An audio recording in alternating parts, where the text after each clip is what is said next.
welcome back to session 39 of Into the Unknown with GM Jeremy. Hello, hello. We are still in the chapter Heaven Beside Us. At least for a few notes, a paragraph or two here. It depends on how fast y'all want to get going and get on to the next thing. We had an adventure out into the ether, the outer space, almost the connection between realms, a space there where we're greeted by, we weren't greeted. We went out to pet the. Can I pet that bear, that dog? Yeah, that's not a dog; it's a big bird. So we went out and said, "Hey, how you? Oh, we don't like what you're doing, so you got to stop this." And then then the noisy neighbors came that we didn't really know. Noisy neighbors. They just all of a sudden said, "Hey, we want to join the party." And the Isengard exploded, sending you scattered back to Earth, to your material bodies. Tell them you were given a sword, and some of you were given a little kiss, a kiss by an angel, a little boost there. And you made your way back home to the Isengard had a little baby, and it dropped in the mountains. And everybody said, "Hey, go over there to the mountains." So I'm like, "Okay, gotta go all the way over there. Can we stop by home first? I need to pick up a water bottle or something, you know." Oh, let's grab some bikes. I'll make it a little bit faster. So, the kids have come back. The youth of the nation have come back home, and John's talking, man. Hey, wait, the tree is talking now? It's like actually talking? Like talking. So when you're inside the tree, you finally made it after the parade of villagers have finally let you through, giving you gifts. Some cloaks that give you protection versus fire. Some arrows of frostbite, basically. The ice arrows. Tell them yet again you have been gifted with a shield.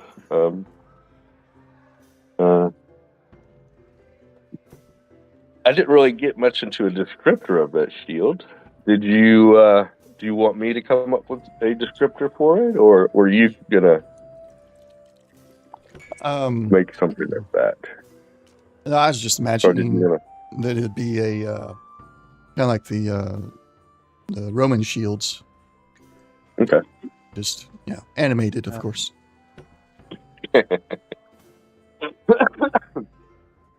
Now, I do have to ask, Rome did go through a few stages, shields. Mm-hmm. We're talking about the big kite shield kind of thing? Or is that, well, no, that's not, that's more medieval. Kite shield is later. Yeah. I caught myself afterwards. I think I know the actual name of it, but I don't want to say it the wrong way, because it's very similar to something else. Scutum. The scutum. Oh.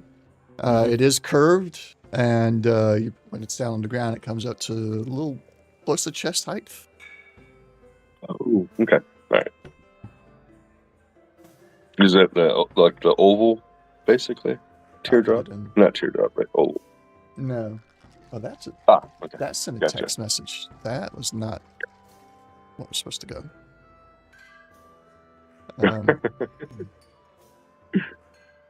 An image in new tab. And image. Not just. Here we go. Oh, yeah. Oh, that curved. I got it. Yeah.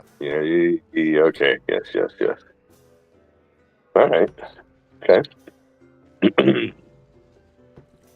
Yeah, if we get several of these, everybody gets their own. We can do okay. So this. say this is all right. Ooh, that's nasty. Oh, one of those shield wall things. Nope. Yes.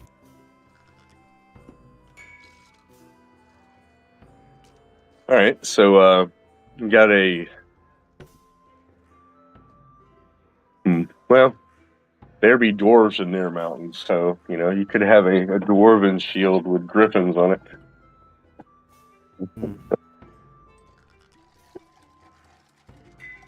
I don't know why I like dwarves and griffins together. It is an interesting combination. Yes. I would blame Warcraft, but I think they got it from somebody else. Possibly.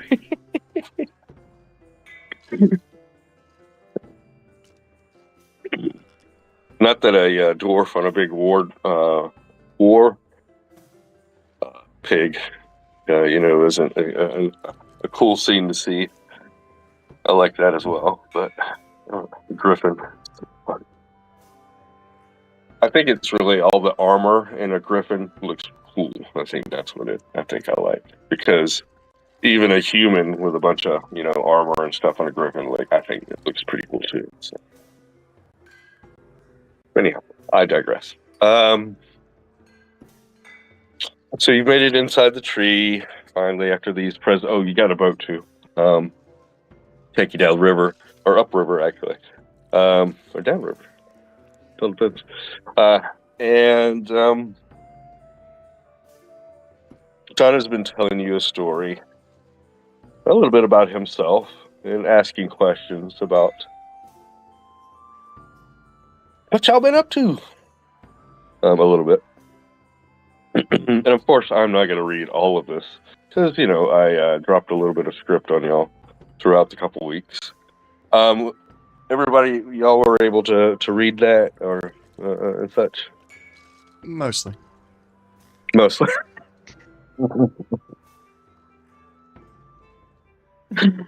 My apologies. Not really. I was just hoping to cut out some of that here, so we can spend more time maybe rolling dice. So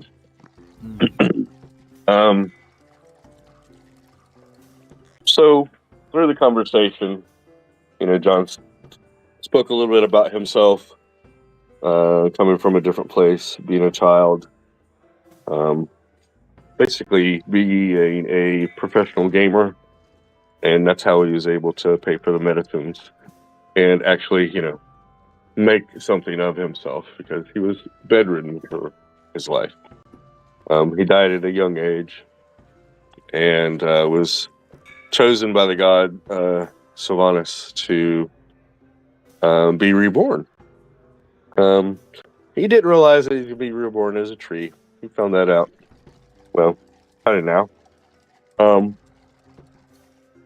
As the old and the new kind of come together, and we now have the young child's memory that made the spirit, basically, that has lived this time.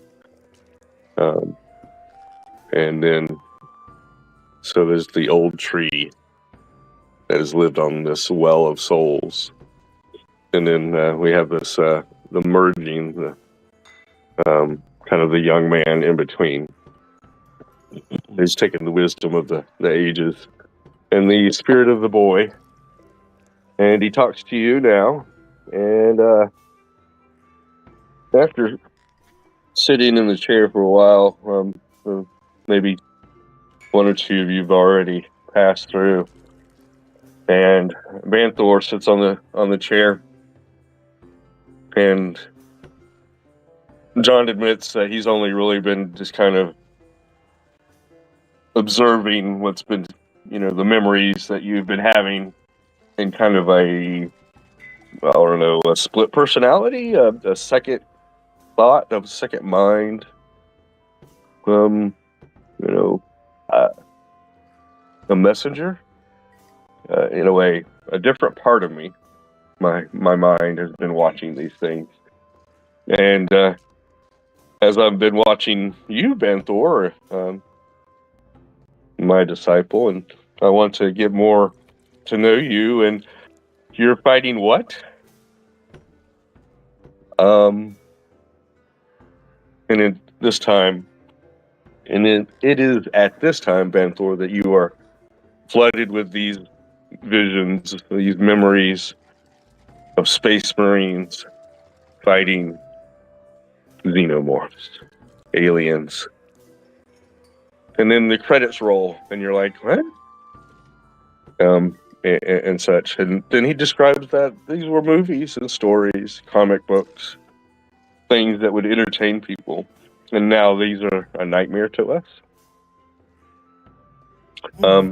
It is at this moment you can tell me you all hate me. That's fine. I will take that criticism and we'll move on past that. And you're gonna have to deal with it. Xenomorphs, yes, aliens are coming to kill you all. Yeah. Yeah, I could have done without the Rick and Morty, but beyond that.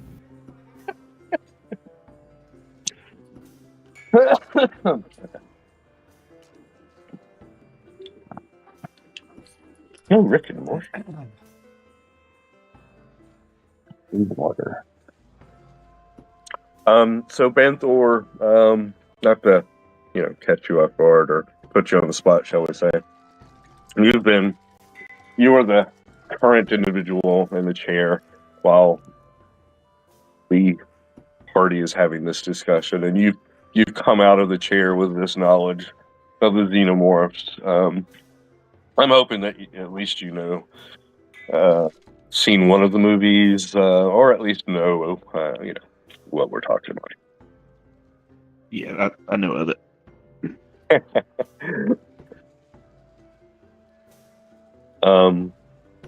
So what would you this is actually more that last part in the this long list of information dump. But that was mainly a conversation to you, Banthor. So when he's talking about the different aspects of the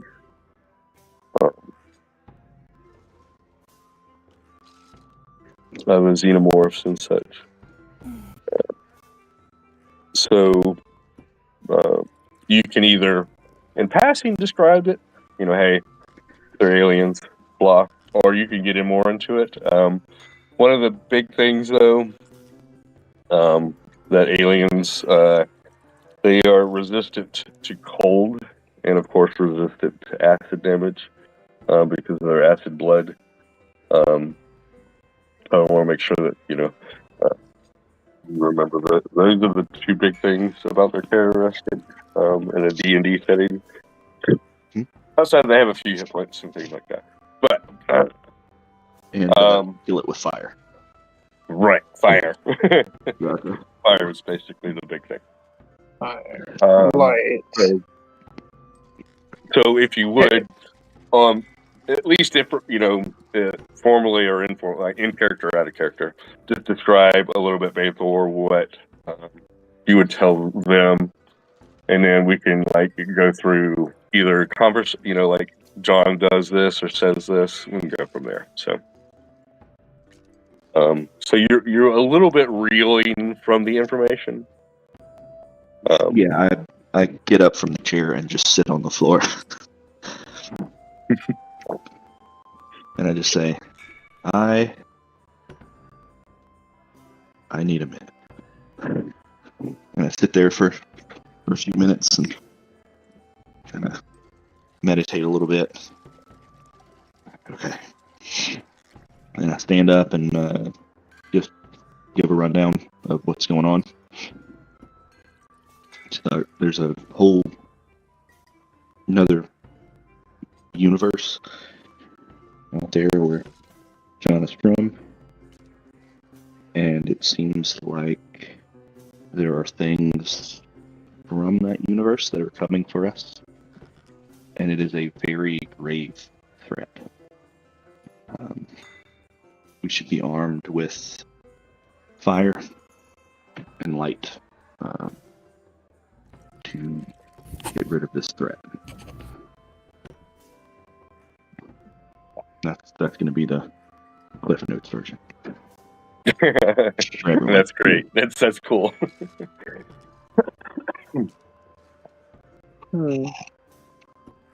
Yes.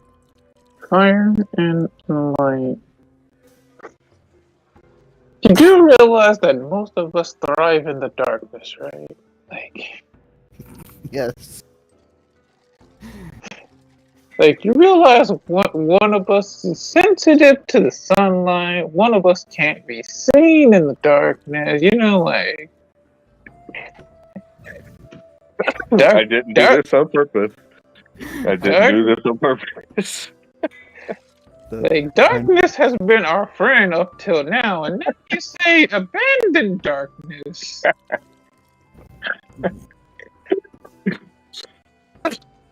Yeah, this whole time I was like, yeah, this is gonna be fun. My old friend. I hope they don't hate me. So yeah. basically what you're saying is that there's some deity out there, or John out there is saying, this may have worked for y'all, but now I'm about to handicap y'all. So this has been the storyline the whole time, so don't blame me. My apologies. No. I am just the I am but the messenger. Yes, the muse instructed me. So this should be fun. Oh, well, yeah. Well, we'll have to learn to adjust, I assume. Although it's bad to assume. John will, Okay, so say to you, mainly Necra, that they're, from what I remember, they didn't have eyes. They saw through, what was it? Not an echolocation. I have it right here. vibration, smell. Yeah, it was, tremor sense. There we go. Oh yeah, that's. Yeah, it's technically blind sight, I think, is what they have here. Which means my disappear into the shadows thing means nothing. Right. So I wanted to let you know before you step in or start messing with these guys beforehand. Mm-hmm.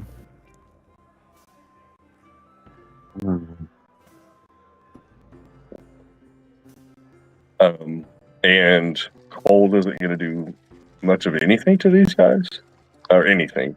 I think they're either resistant or immune to cold damage, and of course, immune to acid damage, and they might have some resistances to poison.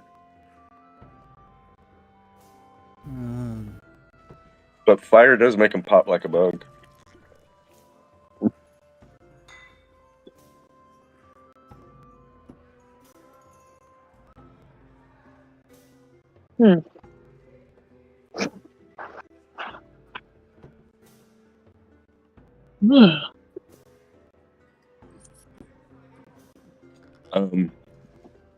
John states that they've been working with the metal that you've left, Kellum, and they will try to work with it more to see in the next day or coming days if they can come up with some other ideas to use with it. Given this new information,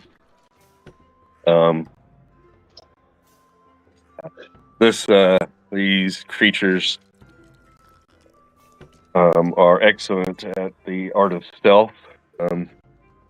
You can be standing right next to them.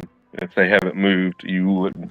If they're in their environment, mainly, you won't be able to notice them.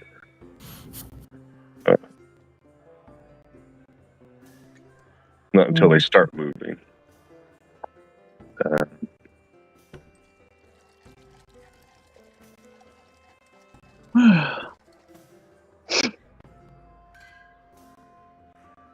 With this new information of who they are,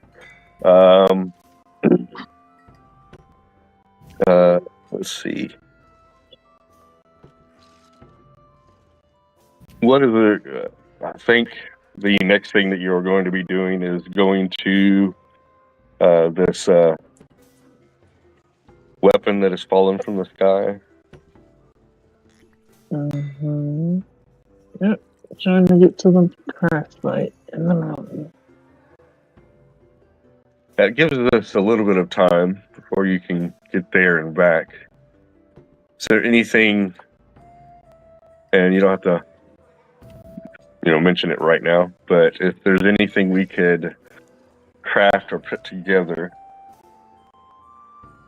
in the next couple of days, that would be an idea, or give us some ideas and such. So, in or out of character, we can, either talk about a few things that you might want, or if before, then now you can say, that's the thing we wanted to make. We want to make this thing and such, and then if it's by the time you get back to the village, that thing we could have made. So we don't have to come up with the idea now, but as long as we come up with the idea before we get back to the village, we're good. Okay. Well, Well, one thing, Necro's like, hey, looky what I've picked up, and describes what she can of the rope trick spell. And so tries to go get a silk rope. A silk robe? rope. Rope. Okay. Yeah, I thought they said That's silk rope why first. it did, and in my mind didn't go to rope. I don't know why. Robes don't. Yeah. use- Yeah, you can find yes. There's probably quite a bit, you can find. Will be gifted to you. All you have to do is be looking around going, I need to find something, and somebody will rush up to you and say, What can I get for you? Well, after the climb halfway up the side of a tree, because like, oh yeah, people like me now, and explain the rope thing. Also, ask about go. Affection. What is this feeling? Yes. And also go look for. Great, I can't remember who it is, but was it the head of the hunters in the village? Yes. Gorman. Yeah. Go look for him. See about acquiring a large selection of fire arrows. Okay.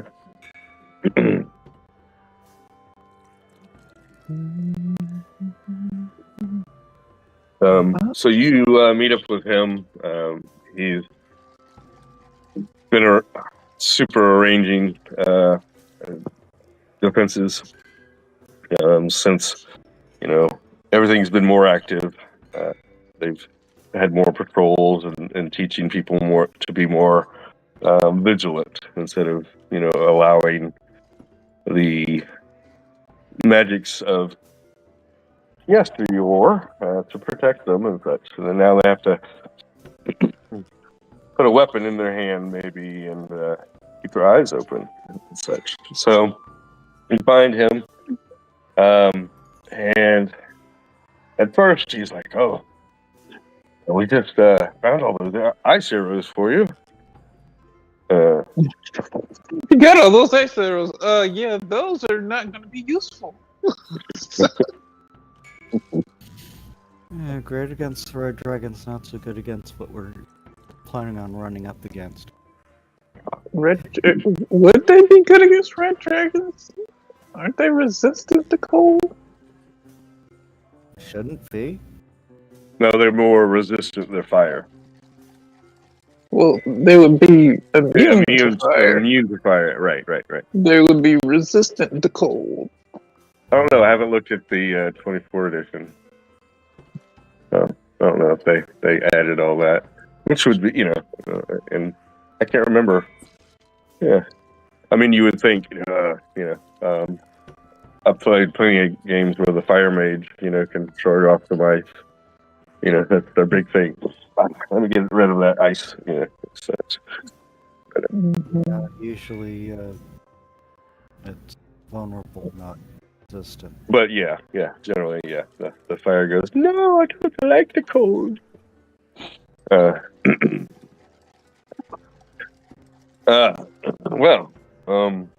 I think,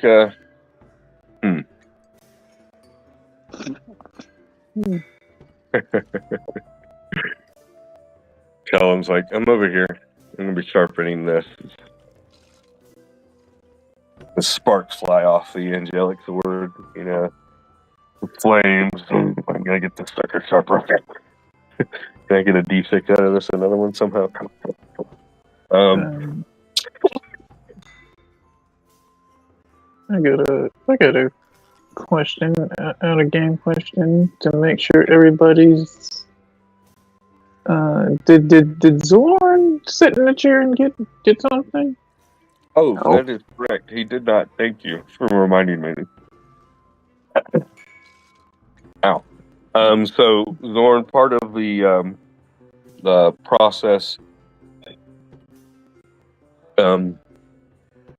Excuse me. I was talking and exhaling my vape, and it really, ow, hurt my throat. That was not nice.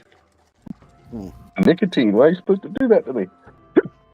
Hey, give me the hiccups. Ow. Sorry.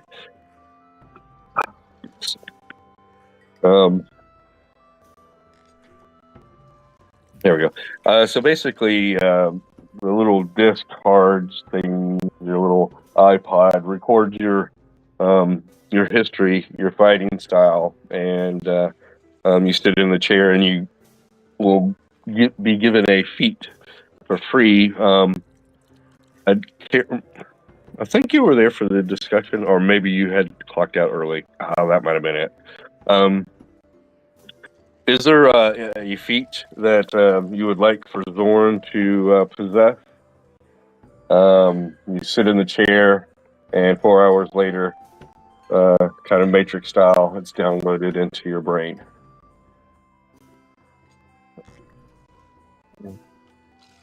I don't know if you've thought about it, so to put you on the spot, hey, you can think about it if you need.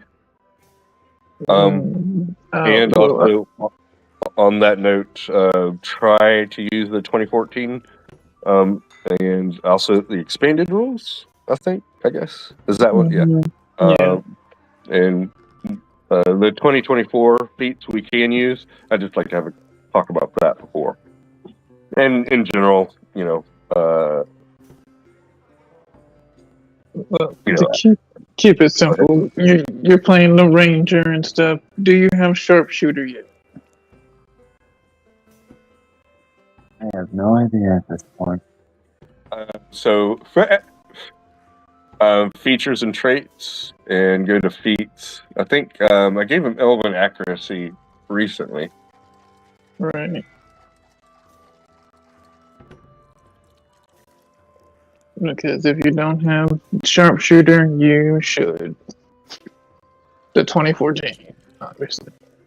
Yeah, see, go to that sharpshooter. What is that? It says sharpshooter. Oh, passed it. Sharpshooter. You master the ranged weapon. Attacking at long range doesn't impose disadvantage. Your ranged weapon attacks ignore half cover and 3/4 cover. And before you make it, this is the nice part about it. That's right. Before you make a ranged attack with your weapon that you're proficient with, you can choose to do the -5 penalty to the attack roll, and if it hits, you get +10 to the damage. So yeah, that's like the polearm master, whatever that is.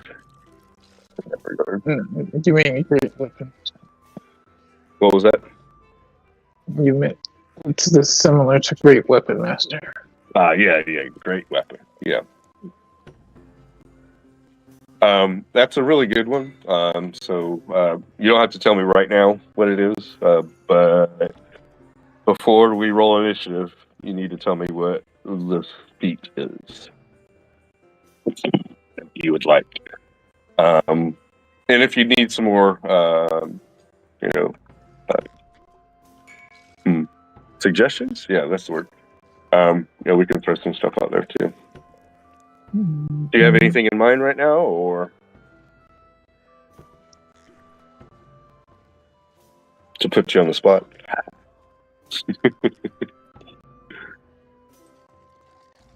Well, basically, if you go with sharpshooter, you basically never have to move. You just stay in one spot and just can shoot.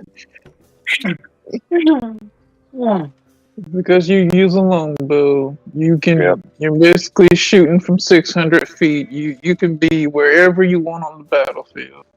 You ignore all cover. Wow, it is 600 feet. Yeah. Good night. And you have the +10 to hit already. So yeah, you can depending on what you're shooting at. Yeah. That's kind of crazy. Yeah. Pretty much nothing can hide from you without it can't seeing you. Because if it can see you, you can see it. It can't hide. Oh yeah, sharpshooter sounds good. There it goes. I'd say something, Jeremy. Yeah, I saw that. I don't have a problem with that. Since we are kind of switching gears a little bit. Okay. And John will grant that. It's like before I've not liked that, but I see Callum's wisdom. Maybe a little fire is needed. Lots of fire. Lots of fire. We gotta shift our whole it's like we were stealthy squad and stuff, but now it's like sneaking into the city of the undead. Dun, dun, dun, dun, dun, dun, under caverns and through the trees. And what? They see us? They just see us. They just see us. And at what range? Are you freaking kidding me? No. Okay. Pretty much. But And they're blind past that? Oh, yeah. So I just step outside of that range, and then I can be, okay, good. Thank you. I appreciate it. I was like, all right, they can't see us from way back here. We gotta be way back here, Zorn. Get to shooting.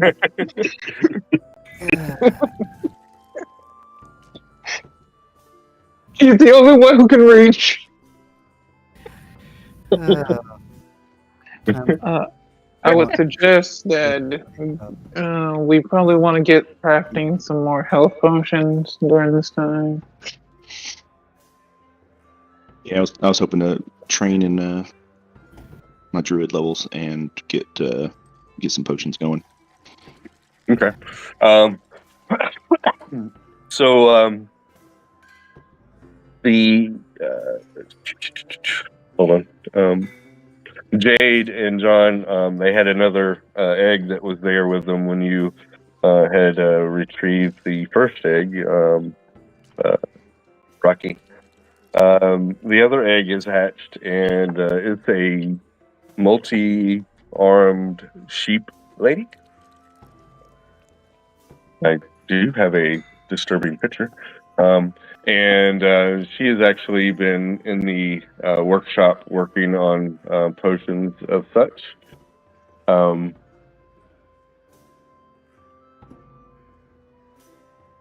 If you have a small, so where you can come up with a list of 4 or 5 different potions, as a wish list, and we can look at that.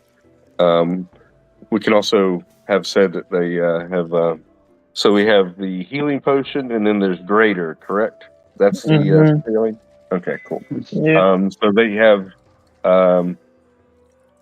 Vanthor. I'll put it on you. You have 6 greater healing potions. Okay. And then you figure that out from there.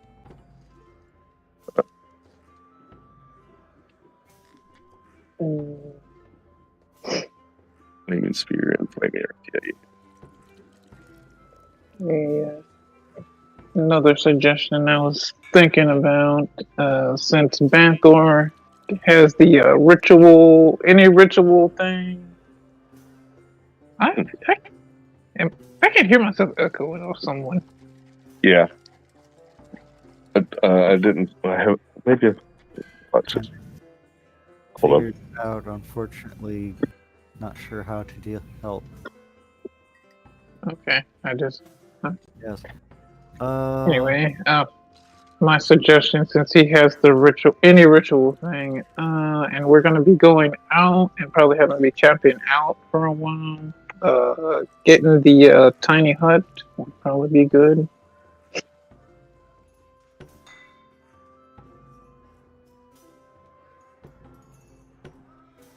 Yeah, for when we have to be out in the forest and stuff, we need to kind of make a safe spot for ourselves. Let me take a look here.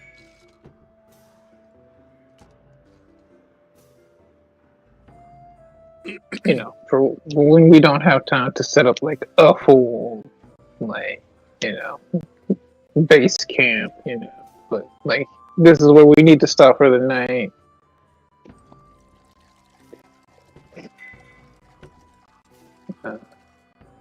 He's got the whole warlock Act the Tome Book of Secrets that gives him, he can get any ritual. That would be one of those that he can get. Yeah, probably swap out comprehend languages. Well, I was thinking, since John made one, as long as you was able to get the ink, he could fabricate the scroll for no. Yeah, that you can just add. Yeah, we could do that. Is there a way that you can add that, or is it like basically just limiting the amount that you have in there? Oh, there's no limit. He can add as many, as long as it's a ritual, he can add them to the book. The thing is, he just has to find the spells. Okay, or yeah. Be given the spells. So. Gotcha. Okay. That shouldn't be difficult to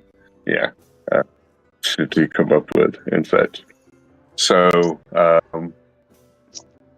if Banthor, you can't add that to your character, we can just figure that out either through a note or something. So, Liam's tiny hut, is that what it was? Or? Yeah, Liam's tiny hut. Yeah. Yeah, if you go to that part on your character sheet, either the sheet or the builder, it should say where you can add spells. Yeah, I'm on the Book of Ancient Secrets, and it's not selecting that. What level spell is it? Because it has to be level 1. You can only do level 1 right now. Yeah. Oh yeah, that's a 3rd level. Sorry. Okay. You wouldn't be at the level to the warlock level. I'm saying to access it.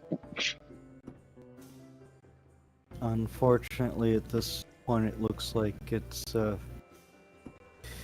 one who can cast it is the one recommending it for someone else. Yeah, unfortunately. Well, I mean, I could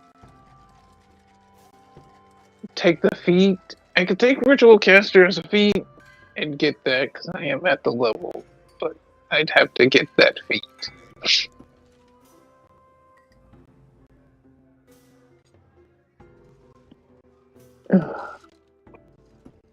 So we do have the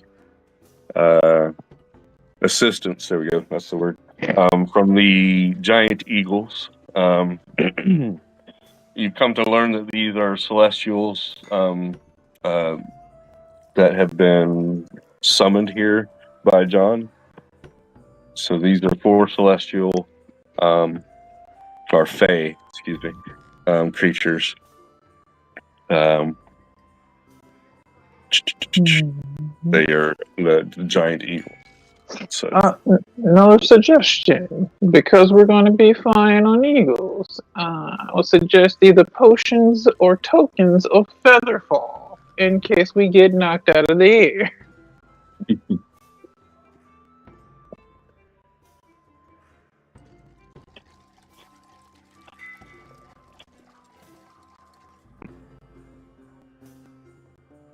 let's see, fire resistance. That shouldn't be hard. I mean, acid resistance. Excuse me. I don't know why I said fire. We have the fire resistance. I really have to Right. Yeah, I just my brain. You know. Maybe combining 2 potions, which Yeah, one was acid resistance. What was the other one? fire breathing. Oh, that's right, fire breathing. That's probably why I was thinking fire. But yeah, breathe. And generally, I would not recommend trying to mix those at least at the same time. What? Drinking resistance and then drinking fire? Actually mixing the 2 potions before you drink them. Who would do something like that? Who would mix them? It makes for a quick one shot, you know? I take both the potions at once. That's one action, right? Yeah. Acid resistance, fire breathing, feather fall.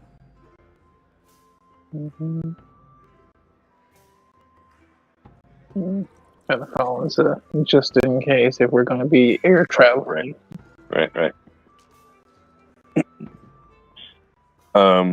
Not that we have to come up with the others, but those are on the list, shall we say. Right.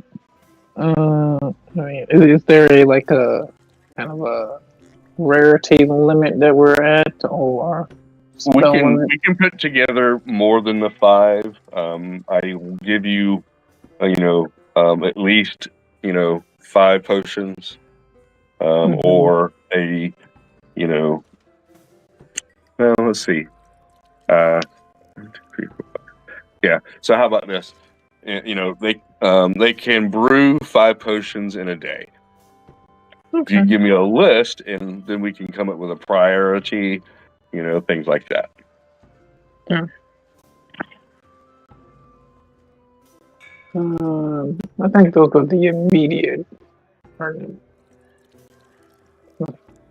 healing potions. Fire breathing, Devlin's good. Resistance. You can pretty much put any like acid, but any resistant potions. Well, let's see. A few of the PCs do have acid resistance. So Ashura, do you have acid resistance? You do not. Banthor, you have acid resistance. Yes. Helm, you have acid resistance. Yes. Necra, you have acid resistance. All right. So Zorn and Ashura, you are the ones that don't have acid resistance. The back line, you mean? Correct. The ones that don't want to get hit the most. Have the risk. So maybe at least 2 of those. Y'all think about that. And generally speaking, they last an hour or 8 Yeah, hours or something? What? an hour is for the resistance. Gotcha. Just remember, if you've got a halo on you, I can use a reaction to make you resistant to any one damage type as a reaction. So Right. we do have that in my back pocket. But if y'all both get hit, I can only help one of you. Mm-hmm. Let's see. Well, see. Let's see. Now I might have to take you up on that redoing my spell list. Because now I'm being like, we need more fire, and I can't do dark stuff, and it's darkness, and I'm like, I thought we were going to be stealth squad, and I was like, yeah, I got this stuff. We can do darkness, and it's like, well, now I'm going to have to change it to get daylight. You're not going to tell them we're going to be hating you. That's light. It really does not help that both of us are actually playing elves that actually do far better in the darkness than in the light. Mm-hmm. Yeah, so we have to learn to adjust and adapt. Excuse me. We're going to have to be handicapped. We'll live or not. So there is just a reminder, we need to, we're going to have a list of some potions. They can make 5 a day. The acid resistance, that's not a problem. The fire breathing, that's not a problem. Feather fall, that's not a problem. If there's not a feather fall potion, we'll figure that out. Right. I'm not sure if there's a potion. I know there's tokens. Yeah. I think the feather tokens. we'll look at the rarity and stuff like that. So we can look at that. Mm-hmm. We may have where 1 or 2 people have a token, and then we can have some potions if we want to go into that.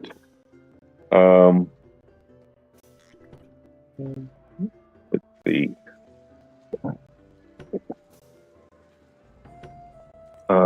Could you, Bakura, do me or anybody for that matter, what would it take for like a cleric or a druid to cast a spell to summon the 4 giant eagles, basically?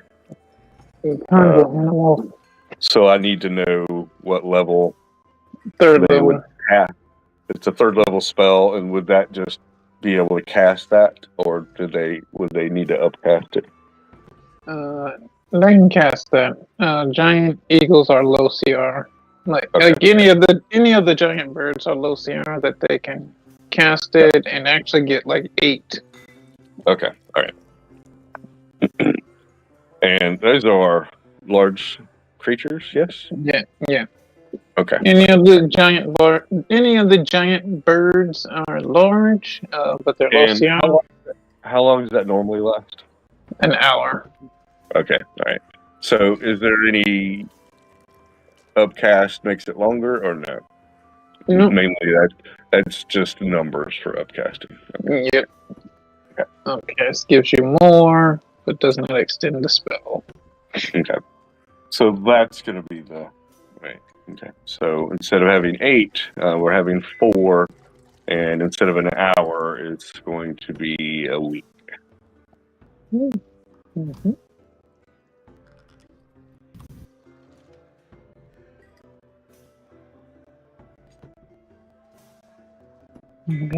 If needed, he can recast it within the week, but he can cast up to 4 or summon up to 4 at a time at any given moment. He can have control over 4. There we go. So if you come back and you've lost a couple, he can resummon and such. So, but only up to 4, and then he'll have to resummon them basically. But instead of just an hour, it's like, oh, okay, once a week or whatever. Oh, you lost another one? All right, here you go. Don't do that with a Manicore. I can't, just summon him. Well, I don't think the Manicore counts as a beast. So. Yeah, I'm just playing around. Just remember, he can't come back. So when y'all do your suicide run, never mind. Or your kamikaze, Yeah. All right, jump off at the last moment.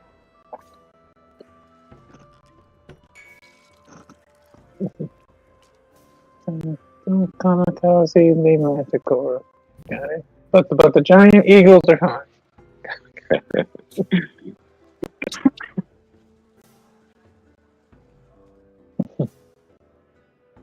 So, totally off the script. For like an active shooter and stuff, kids have high school kids use drones as security and such. So like a squad of drones going down the hallway, and it showed them like one of them ramming into the active shooter. And we're talking like the race ones, not just your everyday blah blah. These things, that would hurt. And I just see, somebody like, okay, dive bomb this guy, I'm going to jump off, Giant eagle slams into somebody, and they jump off. Finish them with a sword. Anyhow, I don't want to spend too much time in the village.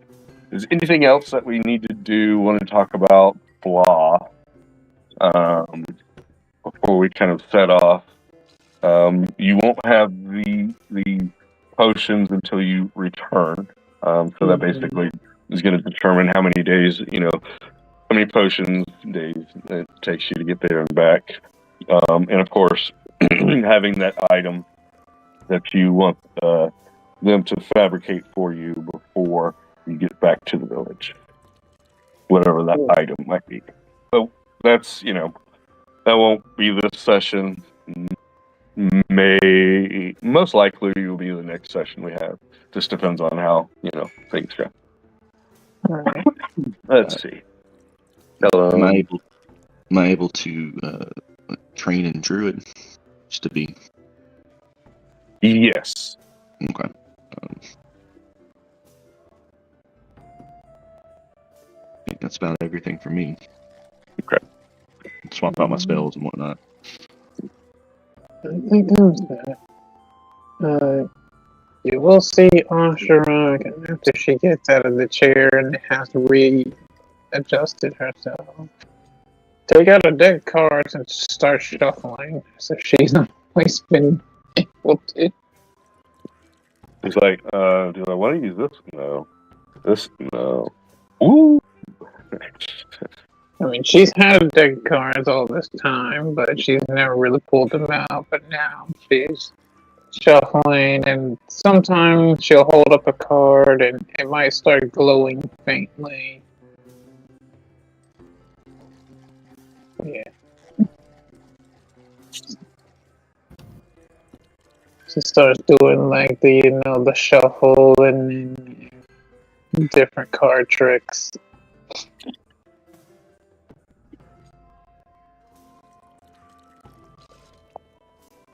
Since I'm taking Cartomancer as my feat. There we go. Gives me Prestidigitation as a free cantrip. That I can use to do card tricks. But the best part is the Hidden Ace feature. Oh, and we get those feats. Yeah. When? Yeah. When do we get the feats from the chair? Do we already have them? Yes, basically everybody, takes a turn sitting in the chair, and after 4 hours, it basically, like I said, Matrix style downloads the information and such. So you have that feat now. You also, Banthor, have the dagger and sickle, scimitar. Okay. And such. So those were given to you. So you make sure you get those equipped if I haven't already. I think I was messing around with some of that. So, any other game mechanics before we leave? Kellum, I know you've been a little quiet. Anything? You know I'm Kung Fu. Yes, you now know Kung Just Fu. wait. Yes. Just waiting. You're thinking, devising plans within plans. Yeah, I guess just practicing. He's getting used to all of his new gear, cantrips, staying clear of the tree with all of his fire. I see that you asked a question here about the shields. So I know it's not possible. I was just being silly. Okay, cool. I didn't know if that was actual, because I think you hold the shield until you activate it. So Yeah, so that basically theoretically I could activate one and hold another one. Right, but then you would be a two-handed fighter. But I would get an extra AC from the second shield instead of just the one from the two-handed fighting. You can't benefit from more than one shield. I know. That's why I said it was a silly thing. I'm just being sarcastic. I also think that is a stupid rule. If one is floating, then you should be able to use another one. I mean, I'm there with you, like, but So the GM could house rule it. Oh, totally, yeah. Raw. It stops people from doing that, you know, and it stops people from going in there with an animated shield and one shield in each hand, and like, if you're using a shield in each hand, I think they should also allow that, but then you can't attack. You got a shield in each hand. You can't attack. Well, you could do a shield bash. Well, yeah. Very few of the shields actually. I mean, you're not doing enough damage at that point. I mean, there's enough drawback already from that without having to just say you're not allowed to do it. Yeah. The natural and drawbacks. There is a feat. You know, there's feats and stuff. I think there's a feat that gives you an ability to bash people with your shield or something like that. So. Yeah. Shield master. Yeah. Okay. Let you do shield bash, which basically lets you shove. Lets you shove as a bonus action. Yeah. Also, I think some of the people who are doing the rules writing for 5th edition remember some of the cheesy things happened in 3rd. Because I seem to recall stories of people who, let's see, have the animated buckler that's floating. I believe the psionic version thereof also floating. Then the shield, then the tower shield. And full plate. Full plate. Then you have the spell shield on top of that, and it's like, no. When you're I don't see too much of an issue rolling in with two shields, especially if you have a feat that goes along with the shield bash or stuff like that. So it would be an interesting fighting style. Unfortunately, it's only available to a particular form of Jotun. I mean, there's a sword and board build for that if you want. Go with the shield. Oh, dude, a Goliath. 2 shields. Plate mail. Fortunately, it's a frost giant that gets that, not Goliath.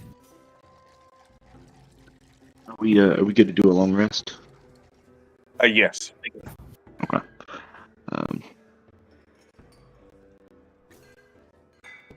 we'll spend one more night here in the village and leave before the light,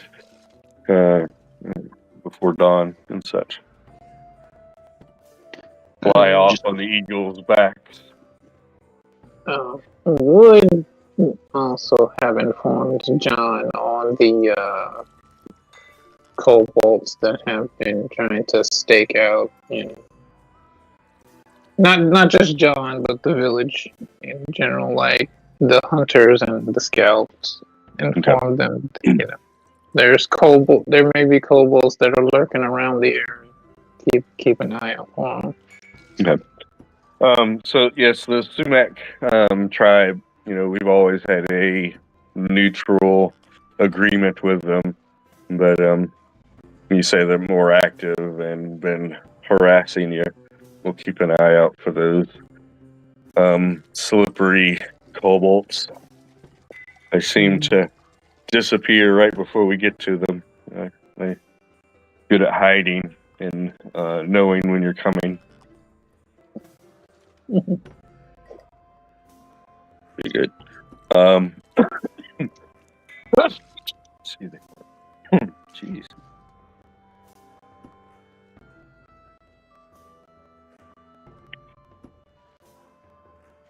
Alright, well, if there's nothing else I can immediately think. Oh, no, it's the fire giant version. Alrighty. So if there's nothing else, like I said, we can come up with that item in a list of potions later, even in between games and such. Mm-hmm. The next morning or before morning, a group of the elders, and of course Jade, and they all meet there at the tree. The giant eagles fly down, ready for the journey. Let's see, Necra, you were given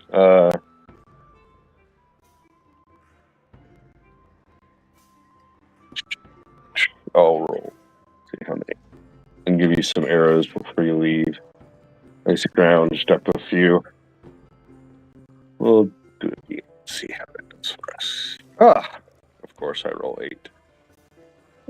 So you have 8 fire arrows. They're the same thing as the ice arrows. So if you want to, either do another weapon as the ice arrow, or not, it doesn't have to be the ice arrow. Do another item as fire arrows and such, and then just use the ice arrow weapon to roll the damage and such if you'd like to do it that way. Just trying to find easy ways for that to happen. So, however you would like to do it, it doesn't matter. But you get 8 of those fire arrows, which are basically identical to the ice arrow. Yeah. Except they do fire. Blah. Okay. They wish you a safe journey, and they're working on the items and defense of the village.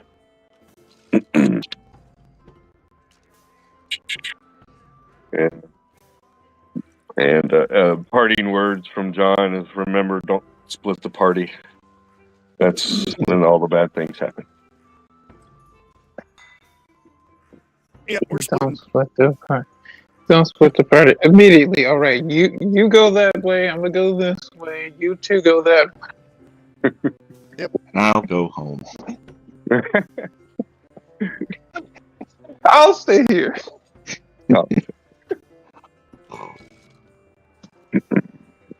Let's see. 2, 3, 4, 5, 6, 7. So this is normally on land a 7-day journey. Flying on the eagles will take you I had forgotten that I needed to do this. 1, 2, 1. Half the time? Yeah. Okay. We'll say 2 days. It's going to take you 2 days to fly there. They soar high into the air, almost to the point where, it's almost difficult to breathe. And then they start soaring, just put their wings out and catching the air and gliding at times. Every once in a while, they'll have to pick up some speed or catch another current, and they'll dive, giving you a breathtaking look at the ground as it, comes hurtling towards you at great speeds. Ashra, this is when you're like, I wish I had this potion. I wish I had this potion. Why didn't we go ahead and get this potion? Why didn't we? Oh. And for a while, it's kind of hard for you to, keep your face on, when they do this little G thing. And you feel yourself stressing to keep your face the way you want it. Everybody else has the same problem, but you have it a little bit differently.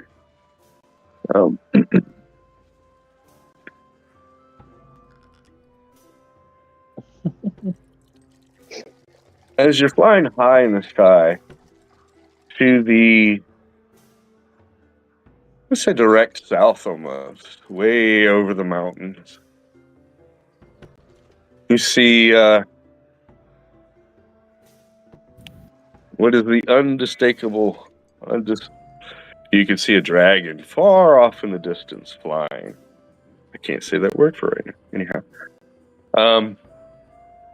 It's miles and miles away, flying over the mountains and such. But you can see the great wings of this dragon extend far, far from its body. You might not have been able to notice it if not for that. These wings are maybe twice as long of a normal dragon's wing. And this has to be an ancient beast for you to see it from such a distance.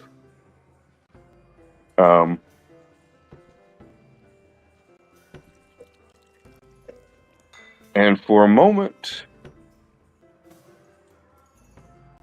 you feel its gaze upon you.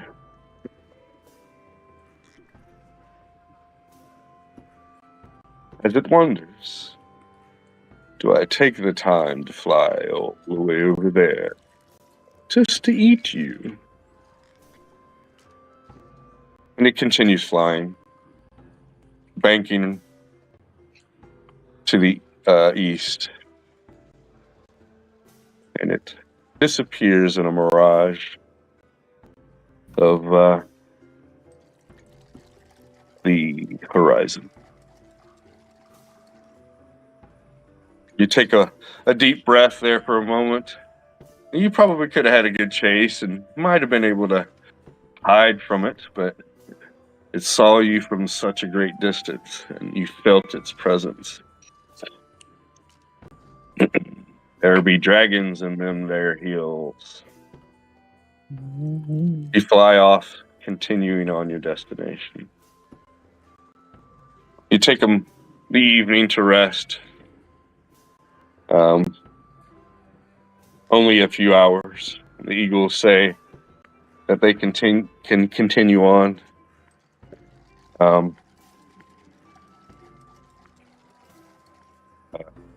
Marshu, the Manicore. Actually, who is riding on Marshu? Wait, he came with us? Yeah, because we have 5 people and only 4 eagles. I will. Yep. Okay. So, Callum, you're riding upon Marshu. He asked you to reach in this pouch that has been, put on him, and to feed him the potion that is in there as you're flying early in the morning. Basically, he's only had a little bit of rest, unlike the giant eagles. He's not some fade creature, so he needs a little extra pick-me-up. All right. You pop the cork, and it's a vile smell hits your nose, and you, as gracefully as you can, try to pour this into the rows and rows of teeth that the Manicore has, his mouth, without being cut or nicked. Ah, that's good. Thank you. Oh, that's gonna smell and taste. Oh, yeah. I think I'd rather eat a goblin than.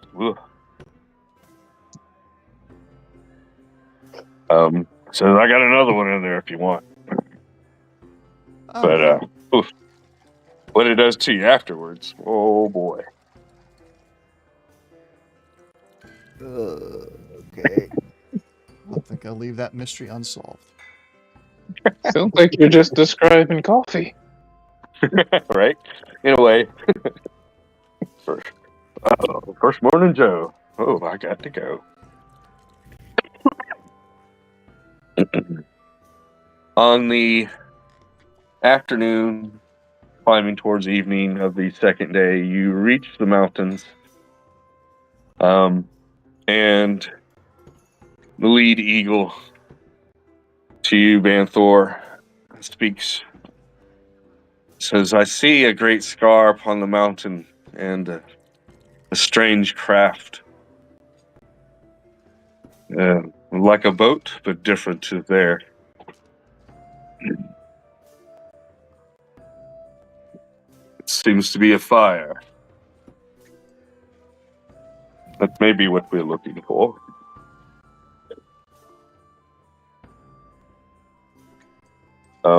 You at the range, Banthor, you can only kind of see a little bit of smoke, maybe, and a discoloration of the side of the mountain, but you cannot see any good details from this distance.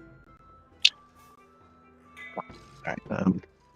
I'll tell him to get a little bit closer and kind of hover around there so we can get a better look. Okay.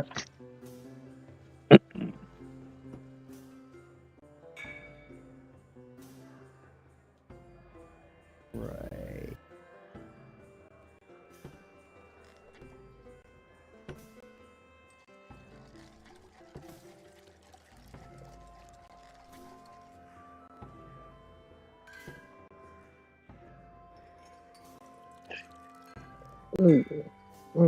Something just popped in my head. What's that? It's something for later. Remind me at the end of the session. Okay. All right.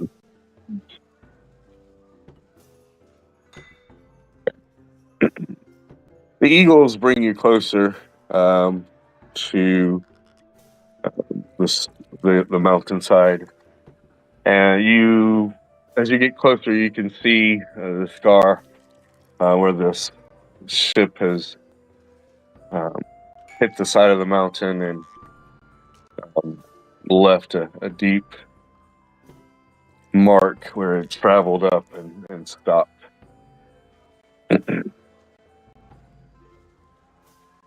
You see this strange small vessel, a small drop pod lying on its side with smoke coming and fire coming out of the back end.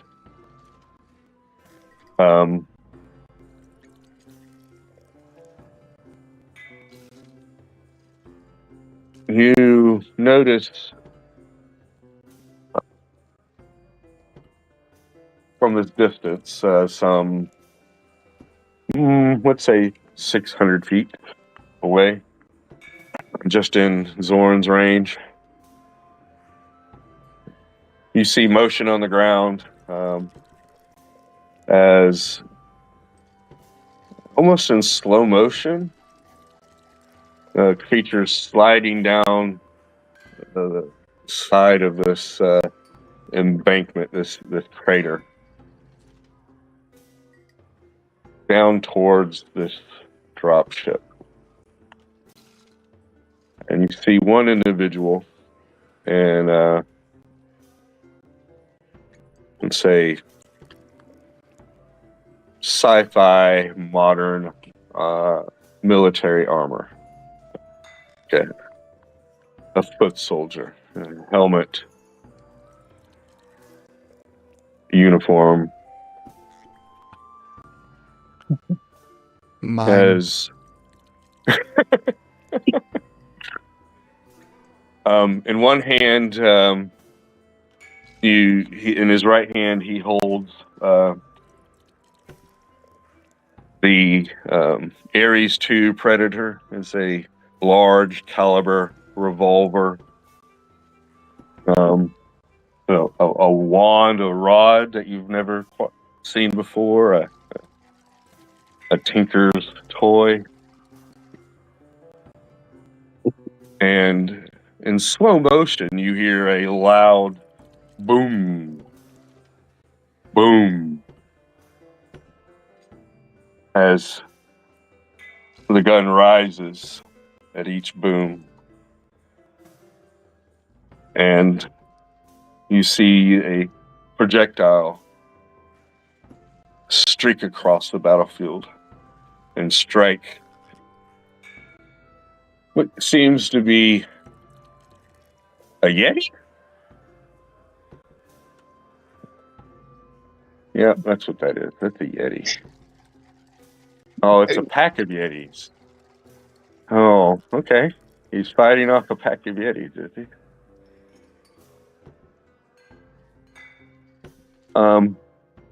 As I drop you into the battle map here, I need everybody to give me a perception roll. Or you can use your passive perception if you'd like. Right.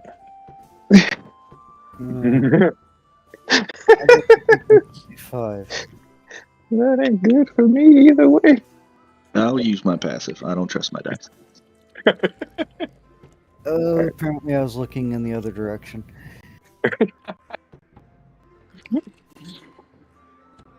All right. 13. Zorn with a 20. 20. All right, Zorn and Banthor. Everybody's moving really slow with this battle map. Time is messed up right here.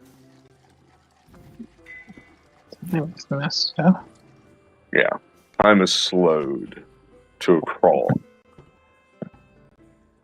Just right here. Notice everything else. The snow is falling. The birds are getting out of your way. Like, oh, geez, giant eagles? Nah, no, that's a big nope. You know, the Yeti sliding down slowly down this embankment, this crater. And you see this one Yeti flying backwards as he gets hit with these 2 rounds.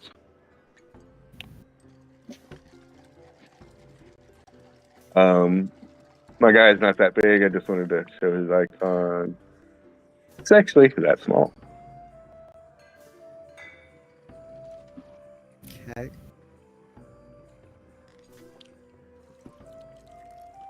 Colonel Johnson stands at the tip of the drop pod firing rounds into this Yeti as it falls down. He seems to be by himself. Though, Necra, you hear him call out in deep speak. Anytime now, Juicy. It comes through to you in slow motion. All right. Anytime. Mm-hmm.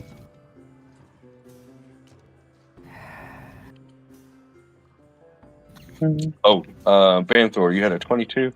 Okay. What you, Zorn, you don't see this, but in front of Corporal Johnson is an individual with his hands on his head, screaming with no voice coming out.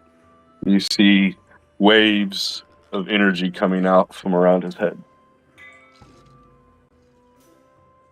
I'm gonna point that out to the rest of the group. Hey.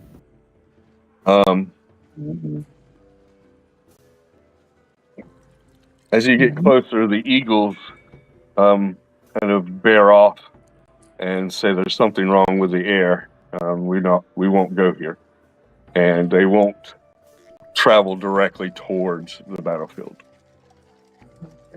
How close do they get before they say it's too, like what's the Radius? yeah? I couldn't think of the word. I'm like, I know, right? We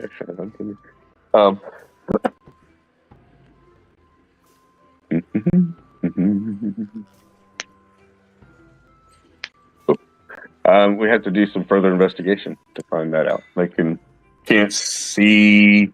It's doing a. Normally, we can see distances great. If there's something that's causing our eyes not to see everything clearly. We need to investigate it a little more. Get closer. Come around it. Spend some more time looking at it. But That's fine. at least 100 feet. no, they can't get no closer than 100 feet. At least that. Right. Maybe more, but we're so they'll get around 300 feet before we can make a better estimation. Yeah. 300 feet. Mm-hmm. That's at most of my range.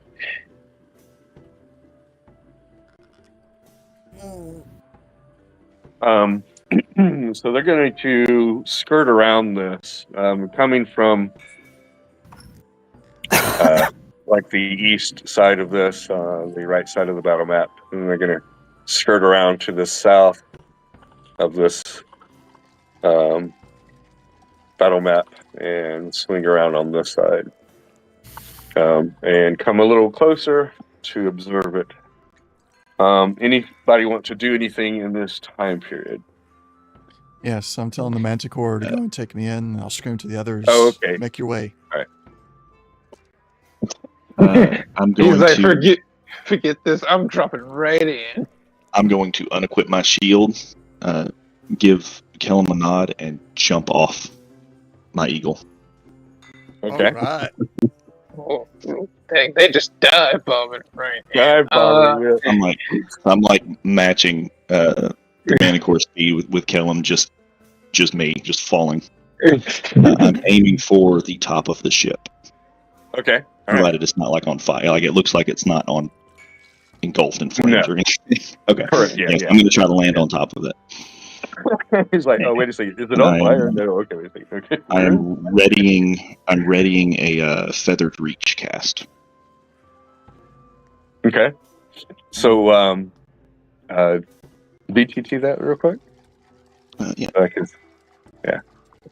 And Callum will also be ahead. activating his flaming sword and preparing his shield. Okay.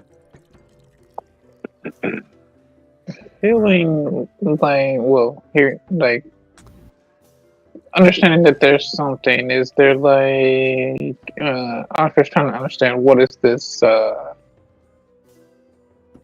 radius? Like, what is this affecting the area? Is there any type of check I Arcana? can do? Arcana? Alright. I was hoping for. Hmm. With that buffed up Arcana guy? Okay, Hmm. hold on. Is Maxie with us?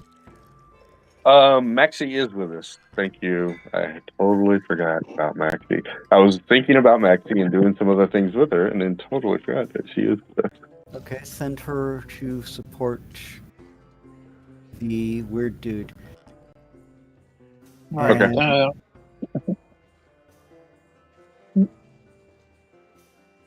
26 on Amy? the Arcana. And anything else with that, Necro? I didn't know if you were going to say something else.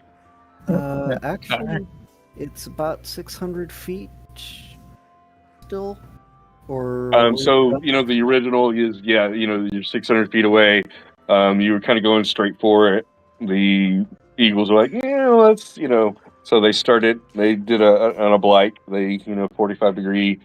They're gonna coast around, get a little closer, so they're going into 300 feet and gonna be looking. What is this okay, and so such. So you're doubling. coming in 300 feet. Banthor and Callum are going in for the kill. They went straight in, and y'all were going around and going toward the side and such. Fine. Also knock and fire one at this guy. What's that doing again? Oh, Maxie. I didn't Take it back. ask, but could I have added guidance to that Arcana? Sure. Alright, then that would have been 28.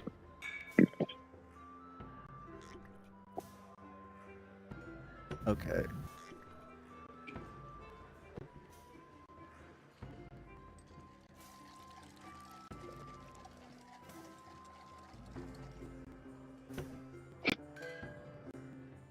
Right.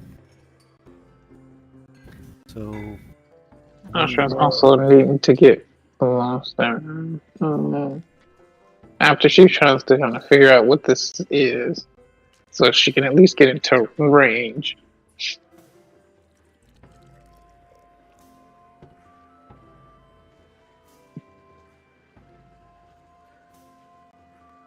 Oops.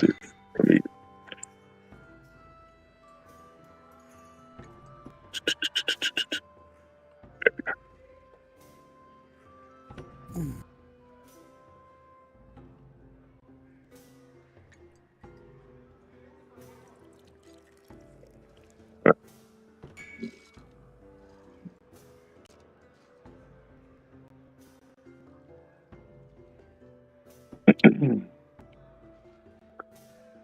28, you say? Mm-hmm. Okay. So this seems like some kind of psychic temporal going on. You see a connection between the guy on the ground. As you get closer, you can see him now. The man standing basically at Corporal Johnson's feet seems to be controlling this time field. So, he's the one radiating this aura. Right? You can see you see the aura coming off of him, and it kind of like that the power and how it's going out. So you can see it, controlling this bubble that's around the battlefield. Okay. And with the 28, you can see that it has a. I believe that was a. Say it. 90-foot radius. 90-foot radius. So 180 diameter.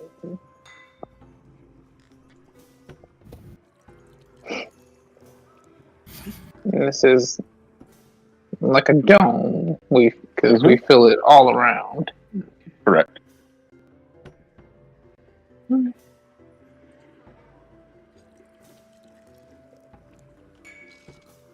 Necro's like, I am rolling initiative. Thank you very kindly. Well, I see the turn order show up and it's like, There's the turn order, so that means it's time to get to the action. I was going, really? It only took an hour and a half. Well, nice. Nice, And Banthor. I'm gonna try and take a shot at this one. I mean, Zorn's pretty good. Like you could have been already shooting from where. Yes. I just hadn't gotten a bounce on No, it, so- not you. I'm talking about Zorn. Zorn could have been. Yeah, still got 600 range. I just don't Yeah, have. I mean, you just have the disadvantage doing the long range. You could say I got the drop on our enemies.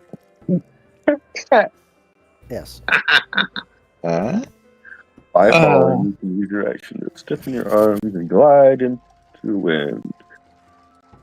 Speed in any direction, choosing where you land. Okay. Yeah, so basically I'm readying that spell if either a ranged attack comes at me or if I am within double my movement speed of the top of that Gotcha. ship. Yeah, you're gonna fall like a rock.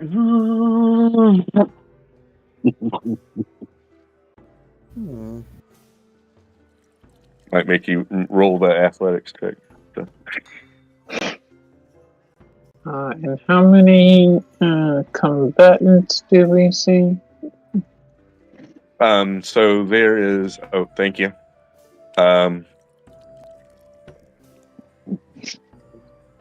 There are 4 Yetis that have entered the battle. Well, there's 5. One's dead. There's 4 Yetis that are here. Off of Corporal Johnson's left arm, as y'all are getting closer, he has some sort of wand coming out of it that has a little bit of a flame coming off of this. The wand is connected to a hose that goes around to his back. He's got a flamethrower on his left arm. I was like, what are you describing? Yeah. He has a flamethrower on his left arm. I need to get character What sheet. is this contraction? It's blowing fire. We need one of those. Yeah, where anyone? Wait a minute. I can do that just with my hands. I don't think anyone else in this group can, though. Somewhere in a distant universe, Eugene is breathing heavily.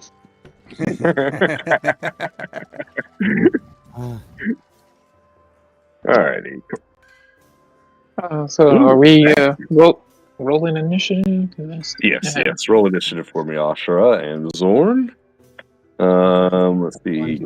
Tell him and Oh, nat 20 on the initiative. No. is that a crit? Yes, it is. What does that give you? 19? No, 22.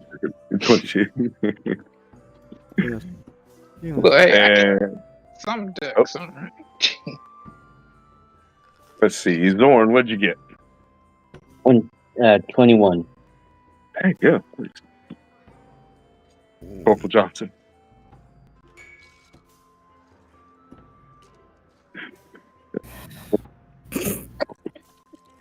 Corporal Johnson, you suck. And Maxie, yeah. Tell him. Look at you bringing up the rear. Not on purpose, obviously. I thought about using my inspiration, but then I thought better of it. Yes. I think I might need it to be able to get that armor. Yes. Can I take that shot now? I'm sorry. Wait a second. I gotta laugh a little first. Tell him. He's like, I want that armor. There will be no survivors. This isn't oh, what's his name? It's not Marvu, but it's Marvu, there we go. It's not Marvu. Just kill him.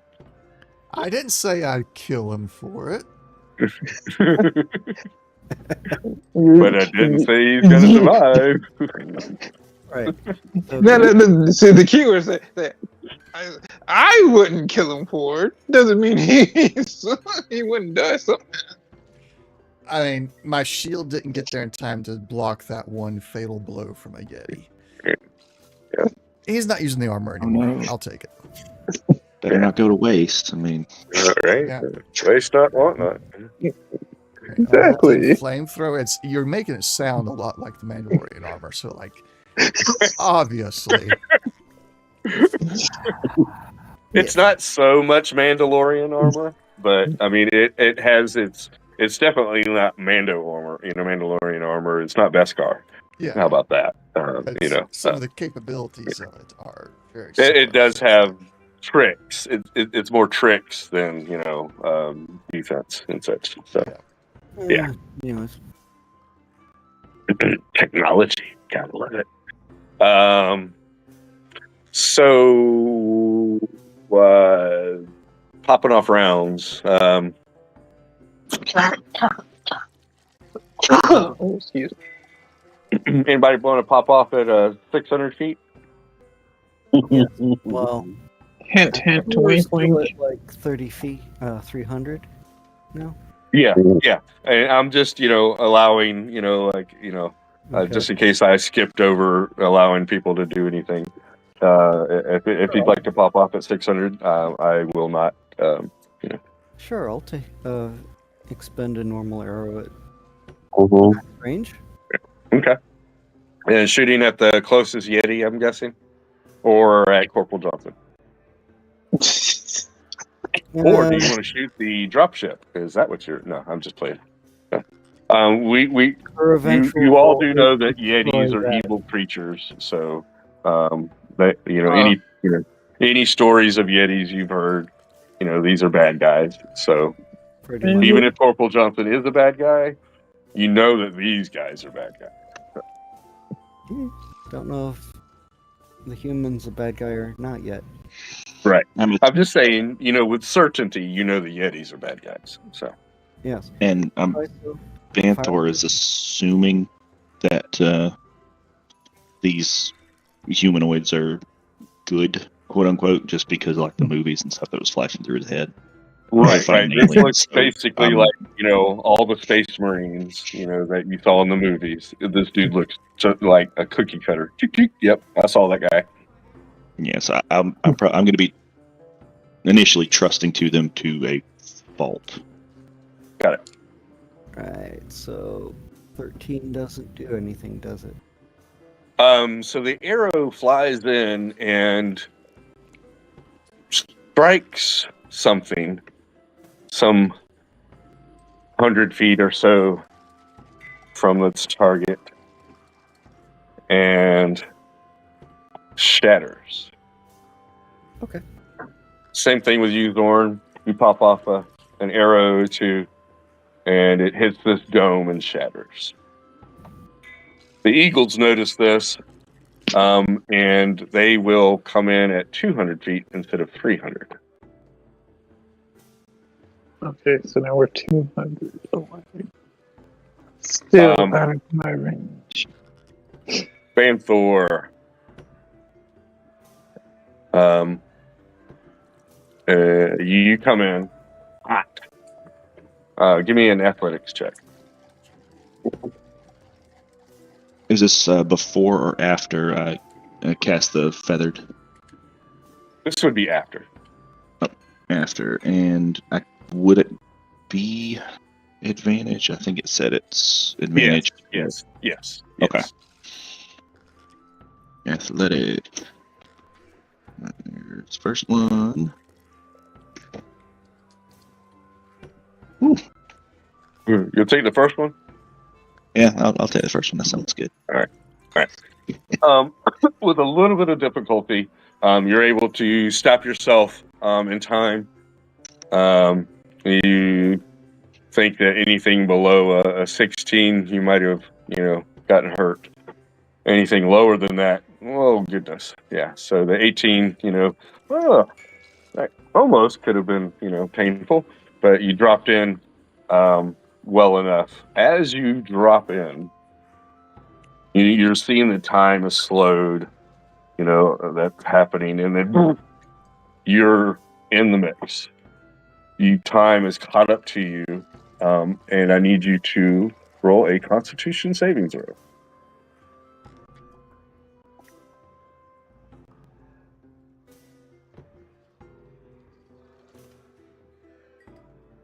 Okay, 17. As the time of then and now catch up to you, you feel like a retching, and your brain is hurting for a moment. But you close your eyes and concentrate on the tree for a moment and open up as you see the Yetis running in at full speed.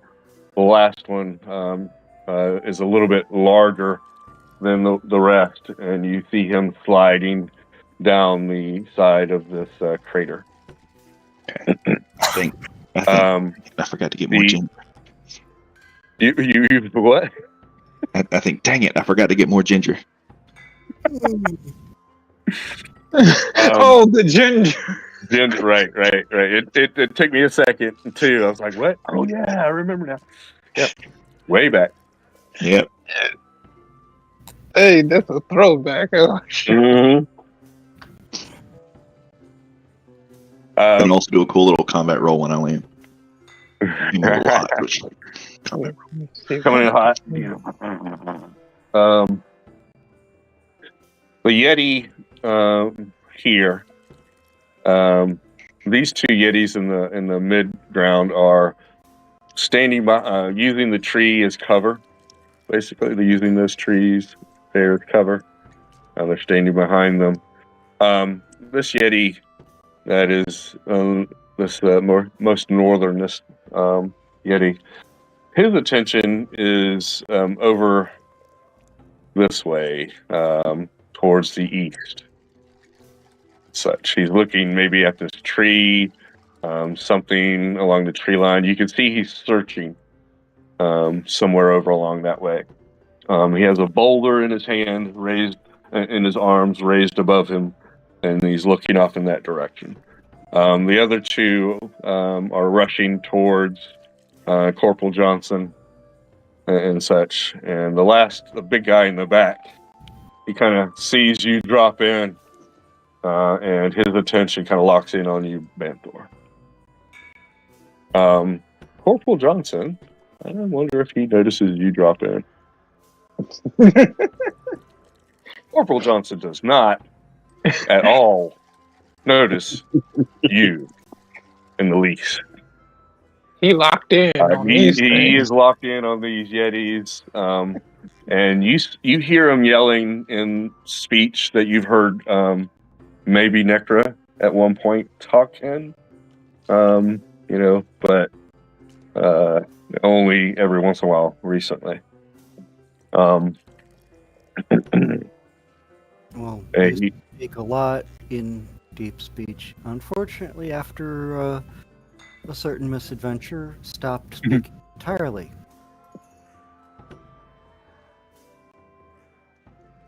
So, excuse me. He's yelling at the Yetis, something about getting something. Anyhow. Get some! Get some! And again, boom, boom, with the Ares Predator 2 revolver. The revolver on this thing, it looks like it's a grenade launcher more than a pistol. Such. Oh, man. I want it. I can't even use it. I want it. Sorry. Anyhow. They just released the Gunslinger class too. Yeah, I know, right? $15. Go for it. Yes. Yeah. Before the next campaign, somebody has to get that. I'm gonna have it. No worries about that. Cool. Because our benefactor is going to be an artificer. So, all right. Banthor. It's going to take your action basically to control your fall. Anything with your bonus.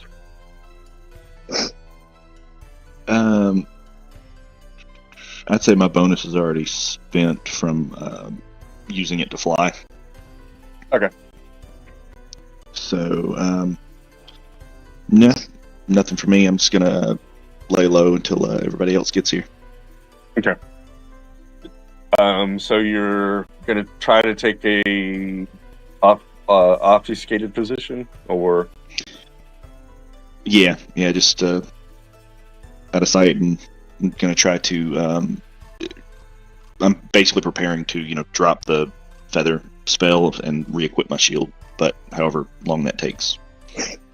okay. You could do that. You landed. You're not going to be using that anymore. You could drop that spell and pick up your, equip your shield. Move over next to this landing gear kind of area, fin, and take a knee or kind of get close to it, and such. It's not hot there. That's it. Okay. So, kind of out of, without taking the hide action, you're taking cover, shall we say. So there we go. Okay. And that'll be it for me. All right. Okay.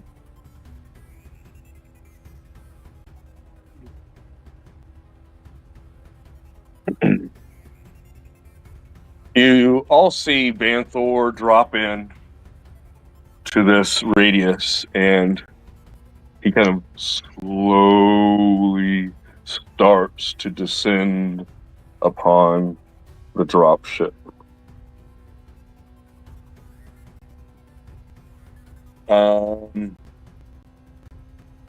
Let's see. So, Ashra, you notice that.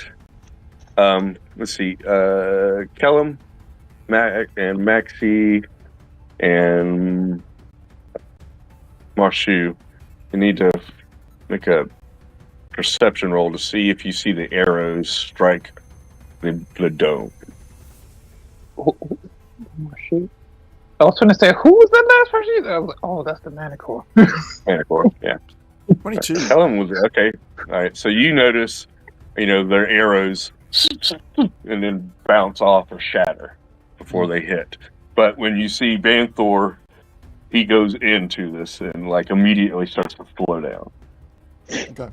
So it looks like objects, at least, are having difficulties getting through this barrier. I wonder if it has something to do with the speed at which they're entering the barrier.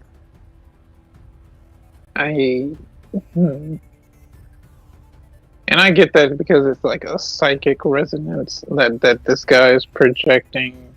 He's blocking projectile. Yeah, whatever he has created, this time stop, slow down. It seems like it does have a definite border, and whatever strikes that, it seems people and these beasts, the Yetis have been able to go through this barrier, but arrows, the objects so far haven't. Living things can move. Right. You do notice also that the snow is kind of forming a little bit on the dome as you get closer. Yeah, so living material, Yeah, it seems just objects and things can't interact. Oh, yeah. Okay. Or have a negative interaction.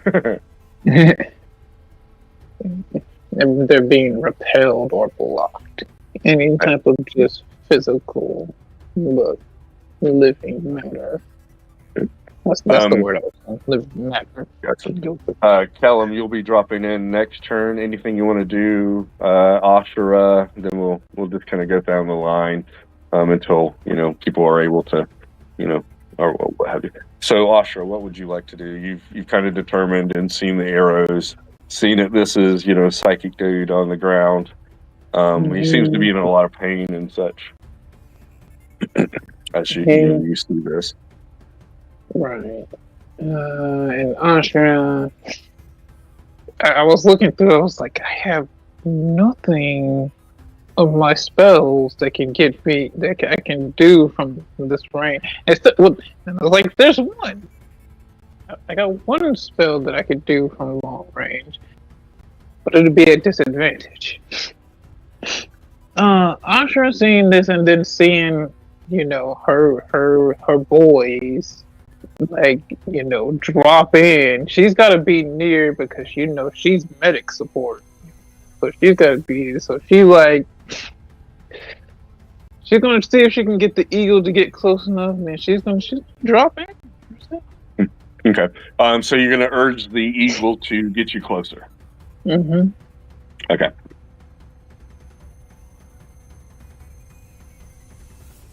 Zorn. You see Ashra, Banthor's already entered into the dome and is observably, slowly, landing onto the drop pod. Kellum and Marshu are headed in towards the battle. Ashra. I would say real quick, before I'm out of earshot of, Zorn and or Necra, if they can hear me, I'd yell out that it's some type of psychic barrier that's blocking physical objects, so that they understand their arrows may not do much. Okay, and holler back. Saw that. Zorn and then Necra. Zorn, what would you like to do? Ashra is, getting their eagle to take them closer to the battlefield. So they're moving in. They're just outside of this battlefield area. Next turn, they'll be getting into the dome area. Well, excuse me, not next turn. Callum is next turn. Okay.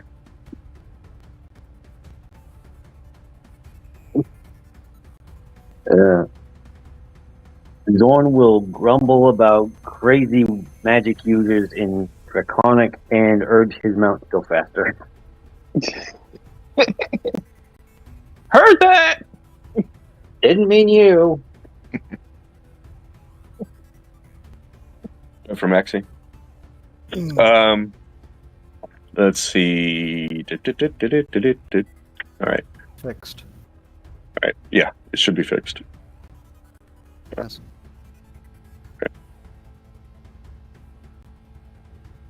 Okay.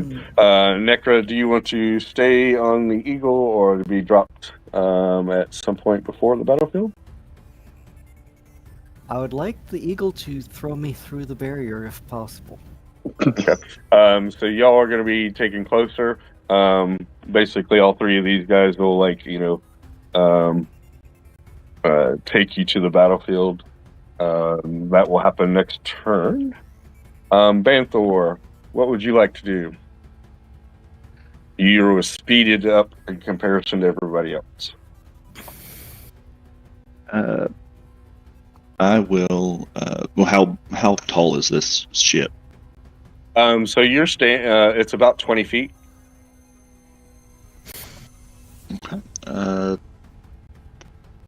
I will go ahead and start taking some shots at these Yetis. Okay. So probably going to be an Eldritch Blast. Yes, range of 120 feet. Are they all undercover, or am I like so this guy up in the front is not undercover for you, and the guys in the back are in cover. Except for the guy in the very back, he is not in cover. and he is the one that saw you. The Yetis don't seem to be paying you, or at least, you haven't seen that they see you. But you know that the big guy in the back, he sees you. He saw you come in. All right. You said there was one of them holding a boulder. Yeah. So this one right here, pinging. He has a boulder. His attention is off to the east, not really looking at the drop pod, where these other two are running towards the drop pod. Okay. As long as they're not focused on me, I'm going to try to hit this one. That's also weird that he's holding a rock looking off. Usually when you're holding something and you're looking up, you're ready to throw it at something. Yeah, that's what I wanted to make sure of. Like, I'm going to try to shatter that rock if they try to throw it at me. All right. Roll to attack, or? Yes. My apologies. No worries. Advantage, disadvantage, either? If he was out in the open, it would be advantage, but you don't have he doesn't really have cover, but yeah, so just as normal. Well, if he comes out, then you'd have an advantage being your height. How much cover does he have? He has 3/4 cover, but for Banthor, he does not have it because of the angle and such. So he can see him well enough to, high ground. Right, he has the high ground. Right. The high ground again. And I guess I would have to kind of move up to the top of the ship. Yeah, you can go up to the other fin, the other landing fin. And so 20 to hit first. Oh yeah. Yeah, I figured. Yeah. Not that maybe. Just maybe. 10 damage on the first one. 10. All right. Max damage. And second roll, 21 to hit. Yep. Meets it, beats it. No, I'm just playing. 4. Right. 4. Righty. 2 green Eldritch blasts. Slams. One hits him fully on the head, and the other one hits him in the shoulder. He screeches in pain. And you hear an exclamation from Corporal Johnson.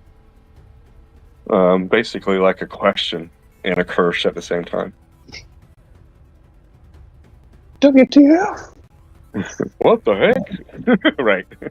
I'll hop back, use the rest of my movement to hop back on the other fin and Sounds good. end my turn. All right. Yeah, so from where you're sitting at now, those Yetis don't see you. You're kind of on the other curve instead of the downward curve. So using that like a little berm or something to go over and come back down. Hi. Now you see me, now you don't. Cool. The vision you're getting from your display heads up from your halos is very distorted and confusing. You can switch it off or roll Constitution saving throw. More important that I keep tabs on my buddies. Okay. Ooh. All right. With the haze spell.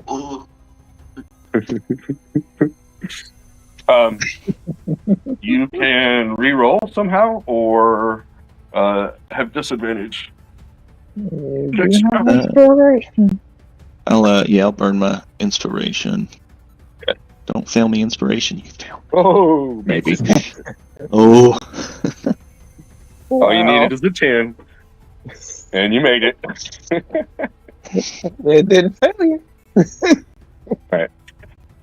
So you, are able to barely narrow down your concentration, so you're not seeing these different time variations.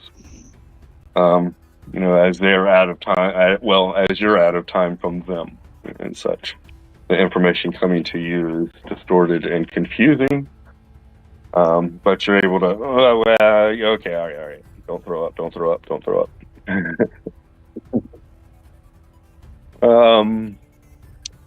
Corporal Johnson fires off a couple rounds at the Yeti.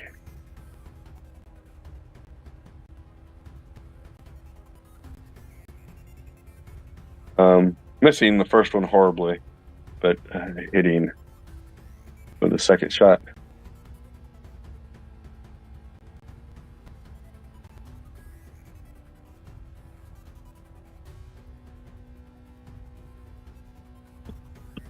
Second shot. Let's see. What was that? Second. He's behind cover. Hold on. And what's 3/4 cover give you again? Plus 5. Okay. All right. The second shot barely hits the Yeti in the thigh. It almost brings him to his knees, but he recovers and still kind of hiding behind that big boulder there, a big rock, waiting for his chance to rush in.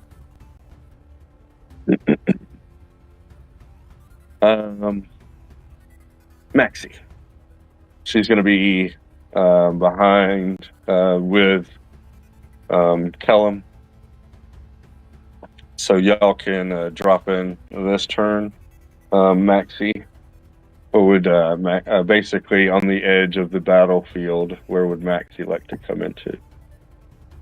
All right, sounds good. Do you have her character there, or would you like me to roll her constitution? Character. Oh yeah, con check. Oh, funsies. It's a save, or? Yes. Okay. Okay. All right. Just barely. She didn't come in hot like Banthor. She came in a little hot, but not like Banthor did. So she's able to keep her orientation as she comes through, just barely. Meets it, beats it, kind of thing. And give me a perception roll for her. All right.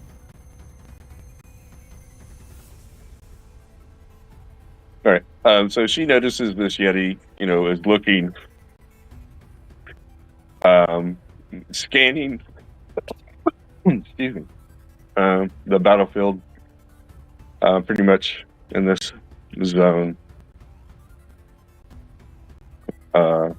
Somewhere around that tree or along that wall to the north of her. All right. So, does she have line of sight on this guy?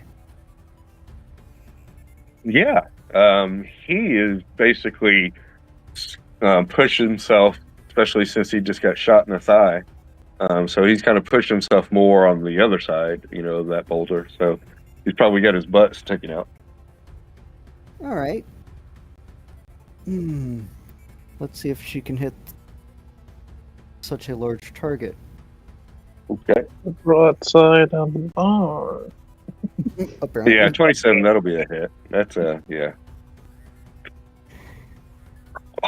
Ow. It would be sneak because I guess you could roll advantage because Well, fish for that. Yeah, I wasn't thinking about it until just now. Okay. So 19 points of damage. All right. So what did she use? The bow? Short bow. Short bow. Okay. The Yeti goes down with an arrow sticking out of its bum.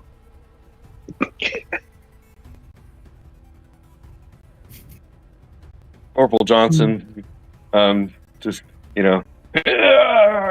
yells something. You don't know exactly what it is, but All right. Banthor and Maxie, y'all hear it. You know the language. You just don't know the language. Would you like to do something with your bonus action, like take a hide or something?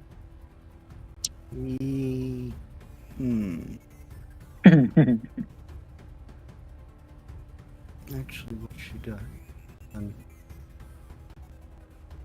I? Your movement took you here. Yes.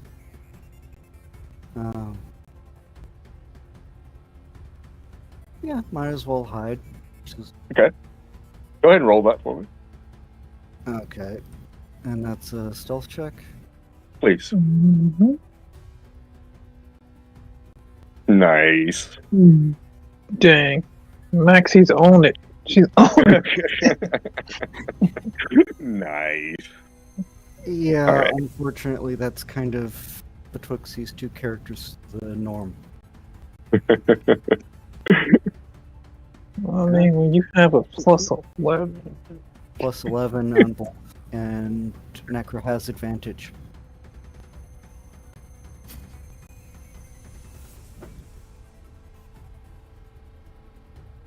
Jeez.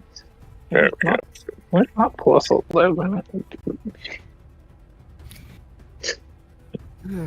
Okay, so Oops.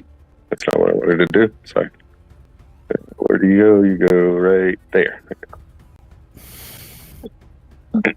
Kellum and Marshu, you all drop in. I need a Constitution saving throw. 19. 19. Where do you direct on the edge-ish? So you can come in three of these map squares. So something like that. Yeah, it's where- far in as I can go, I guess, because I had wanted to drop in here. That's what I was. You want to drop in there? Yeah. Okay. Yeah, we'll do that. No worries. We'll let you drop in there. He's trying to get into the action. What's that? I keep you from the action. Sorry. 19 Constitution. All right, you're good to go. You feel a sense of disturbance. Your brain is like, whoa. It kind of, for a moment, wants to give you a headache, but your body pushes through. Marshu, on the other hand, needs to make a athletic saving throw at disadvantage, or a skill check. Oh, okay. So he's going to come crashing in. I need you to make an athletic saving throw, as you need to find your footing. I will. That one. Excuse me, athletics or acrobatics? My apologies. Yeah, it'll be athletics, and I'm going to inspiration it because that rolled a critical failure, and I got a plus 13. Yeah, it's a 14, but he did roll a critical fail. Okay, there we go. The other side of the spectrum. Glad I saved that inspiration. Well, it was a critical fail. I would have put you on your face. So I don't think that's what you want. Marshu is on his face. Yeah. Poor guy. Yeah. It's a good thing my little one isn't here to see me eat dirt. I know, right? He comes in hot and trips over this boulder right here. He was trying to miss it and such, and he just clips it. As I'm flung off of Marshu, could I roll up to here? Oh, up to where? Sorry, Right there. I thought you go were. into a roll. In, Yes. freaking- Like, he With a trips- 24, sure, that's fine. All right. I assumed you might. Oh, and then he's going to go large. That's what it is. No, that's the other character. That's the other Keep one. doing that. Keep doing that. Okay. I was able to do that with All this right. character one time because of a potion. And Oh, Right. That- Now that- that's what it was. I knew you did it once. Okay. Okay. With we the should wolf. add that to the list. Potion of growth. need to have a bunch of those potions when we get back to the settlement. Yeah, I hear you. So you can roll as part of your movement and such, you can get contact with either one of those guys. Now we'll go for this one here. Yeah. And sorry. Oh, I was just trying to move you closer. That's all. Yeah, you got it. So that is your movement. Let's say your reaction for reacting, but you have your action and your bonus action. All right. I will go and use the bonus action first to animate the shield. Okay. And then draw my other sword as well. I've already got the angelic long sword drawn and flaming as I was preparing to come in. So I will attack with it now. All right, go for it. 22. 22, yeah, that's a hit. Let's see here. That's going to throw all the correct damage. Slashing 14. Fire, yeah. So that's 23 damage. Okay. Nasty. And some of that is fire, right? 9 of it is fire, yes. And then I have 2 attacks per action, so here we go again. Go for it. 21.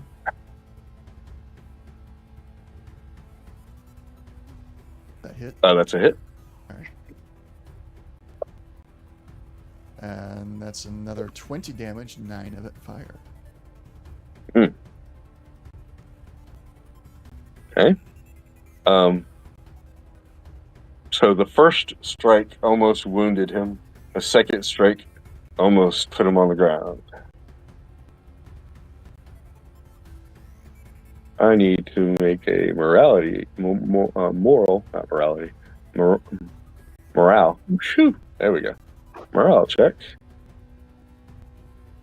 You can tell that these guys don't like the fire. But he is keeping his.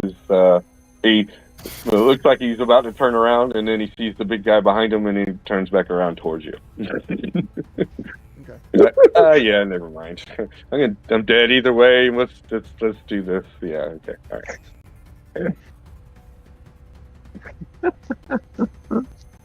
right. Anything with your bonus? That was activating the animated shield. Oh, that's right. My apologies. Yes. Hello. What, little man? Oh, good question. Yeah. What are the classes? What are the classes for the characters in the game? Oh, okay. Hold on for a second. Mm-hmm.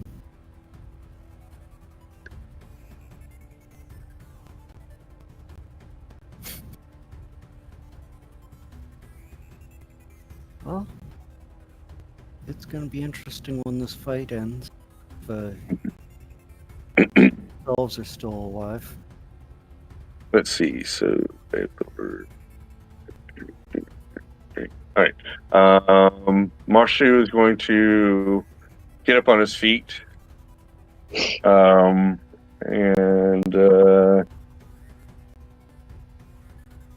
it's just enough movement. He's going to come over and get some flanking. Yeah, that's enough for flanking. We got and try to finish off this Yeti here. So this is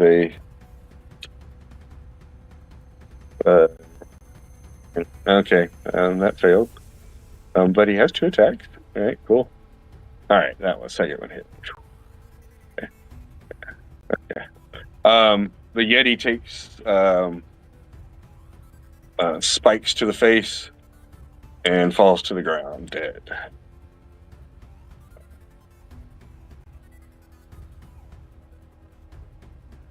Let's see.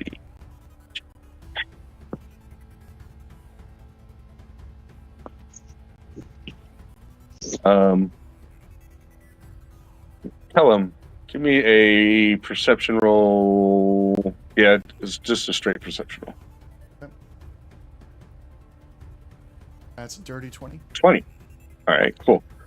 As the Yeti falls, you hear a female voice, not far from your position, close to the wall, like 10 feet or so, 15 feet north of you.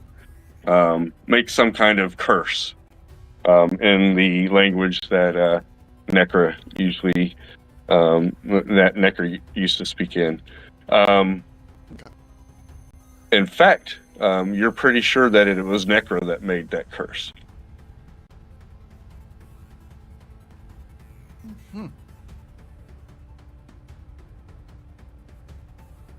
Questions will have to come later. Banthor, what would you like to do? Gonna hop up here and attack this one. All right. The Druid Warlock. What are you using? I'll use Eldritch Blast or? Yeah, I'll use Eldritch Blast. So tell him it's a fighter. Go ahead. Is it going to be advantage? You'll have advantage on him, yes. Okay.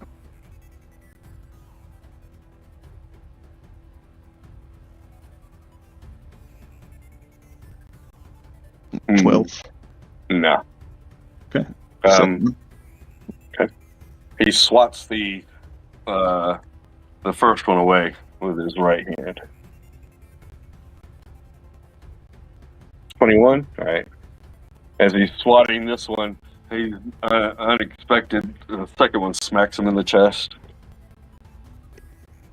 4 points of damage. Oops, wrong. All right. Yeah, scurry back. Okay. And that's my turn. Okay. Ashra, give me a Constitution saving throw. Okay. 1 sec. If it would help if I was on the right tab.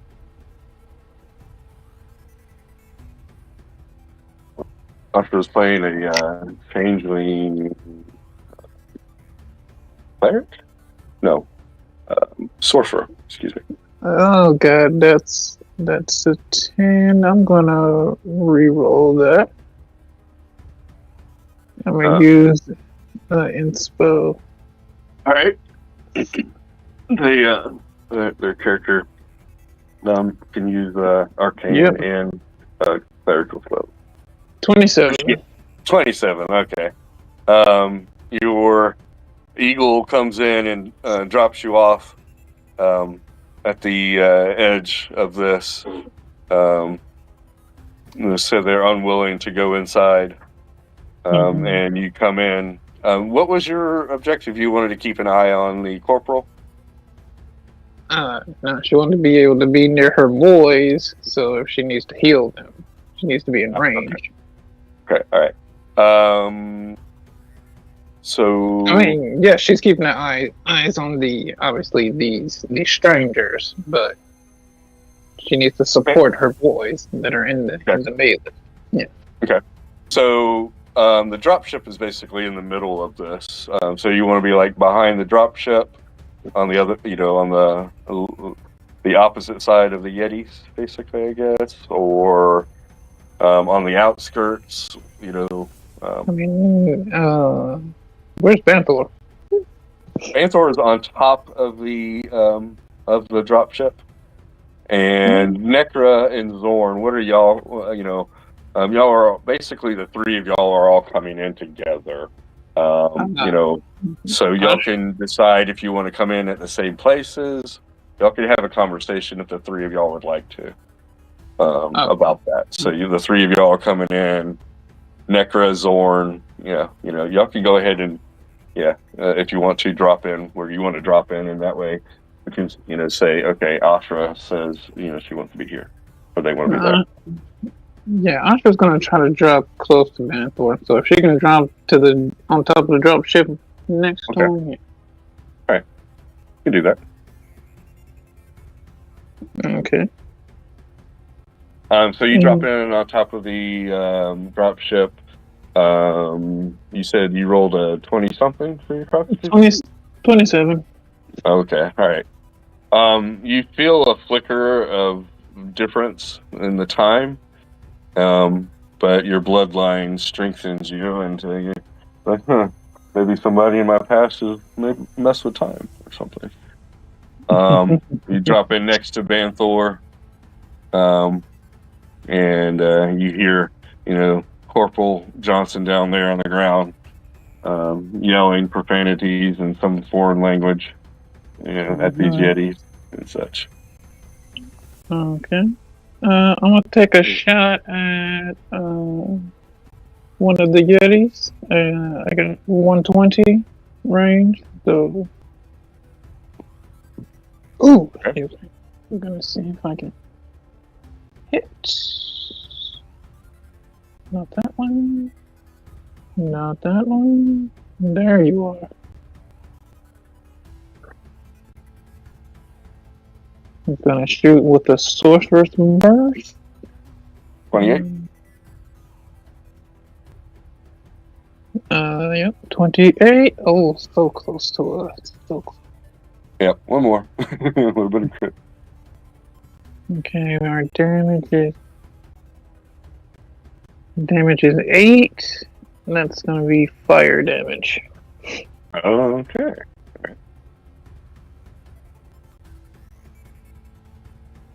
Listen, everybody. All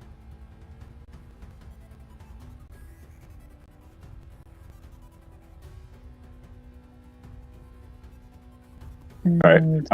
He stands his ground after taking the fire. Okay. He howls and jumps up and down, but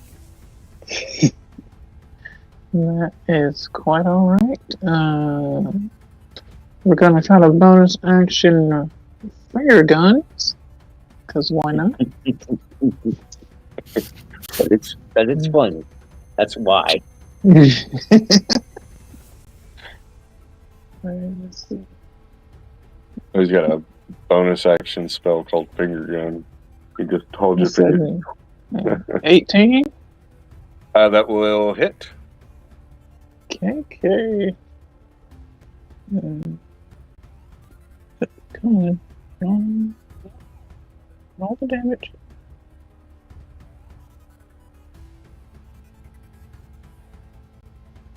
It'd be great if you rolled the damage. Stop looking. Placing the acting. Okay, there we go. Now we got the damage.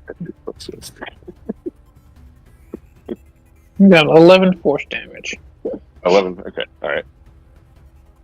And that'll be it. Not quite wounded, but close. Guys don't have a lot of hit points. Let's see, Ashra. After your, that's it for you there. Mm-hmm. Okay. After your turn, the guy in the back rages basically and becomes bigger. As the game master went, oops, I forgot their turn. I'm gonna make this guy bigger. Mm-hmm. Okay.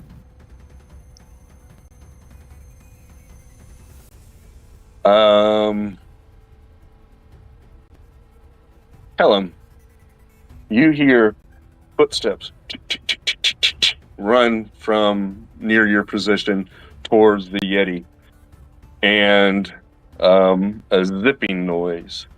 Basically, somebody has whipped out a nano whip, and you hear it buzzing. Okay. And you hear a as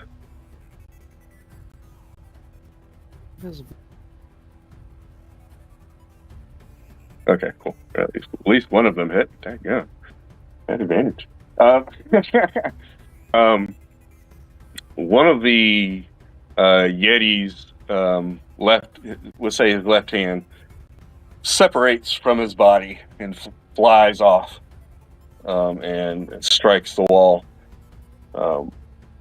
He howls in pain as blood splatters the area. And in front of you, basically materializing,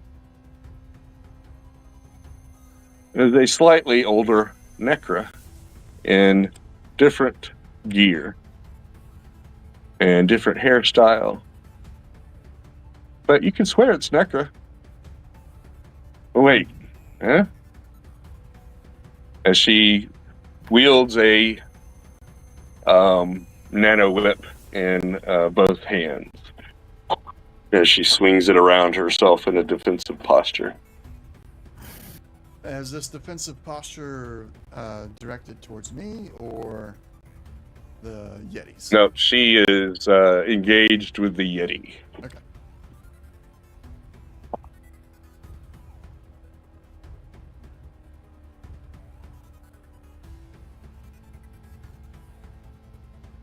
Yeti's turn.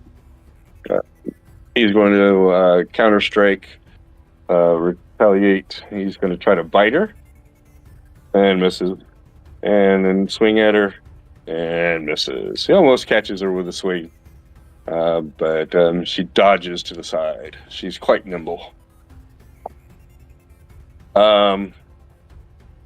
Let's see, Zorn. Where would you like to be on the battlefield? Necra has placed herself here behind this rock.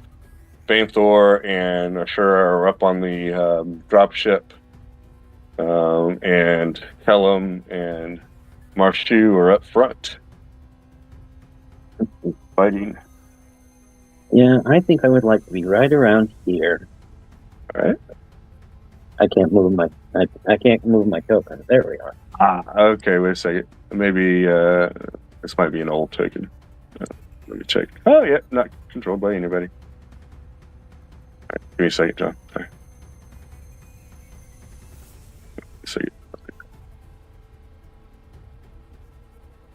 All right, you can control it now. Sorry. There we go. So the eagle flies in and drops you from a distance. Oh, that's why I was going to do that. Yeah, who cares? Give me a Constitution saving throw.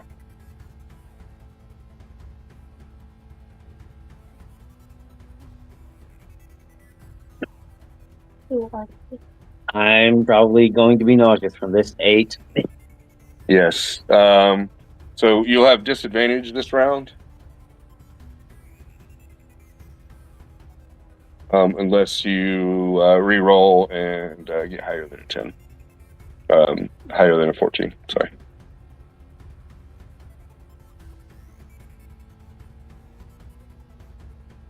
You can use inspiration.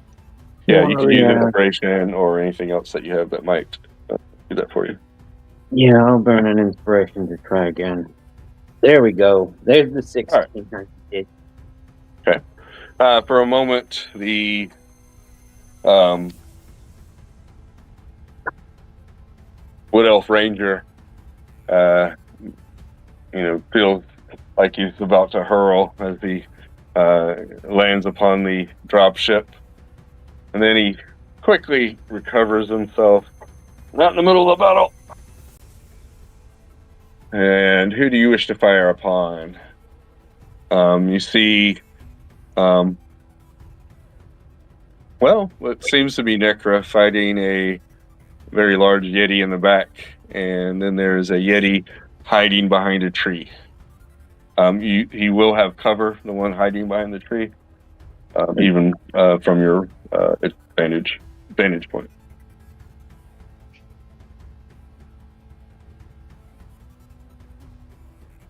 The guy in the very back won't have cover.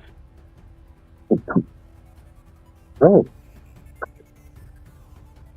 Well, let's see if I can get a pin in the guy on the back. First, Do you wish to use before you roll?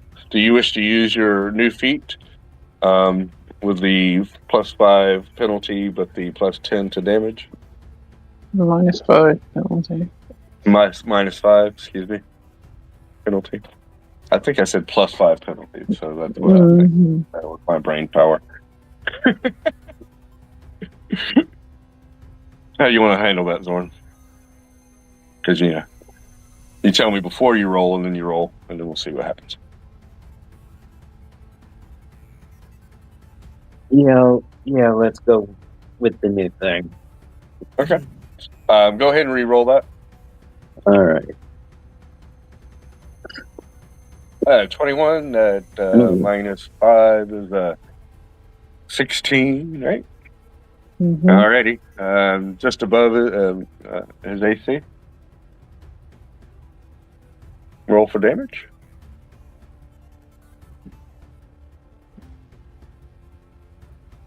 Eighteen points of damage. Nice. There we go. Oh, yeah, okay. Leave it right there. Because he got big. Okay. Second shot. Same thing, or Yeah. Someone goes, ooh, I like that. Let's do it again. oh, that's not gonna make it. Nope. It flies wide, striking the wall with great force, exploding into splinters and knocking off some rocks.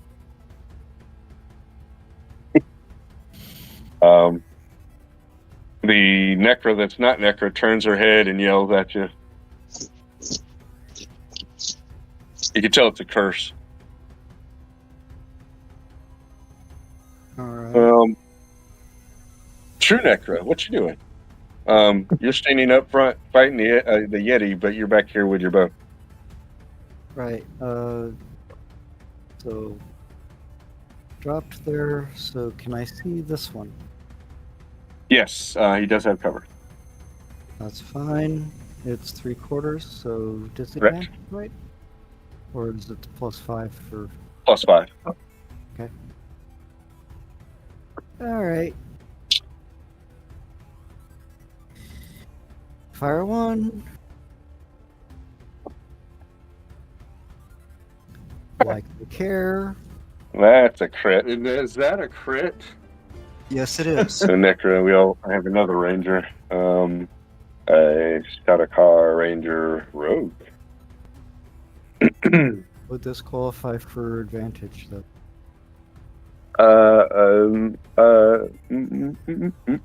Let's see. Sneak attack, yes, no? Roll stealth. Okay.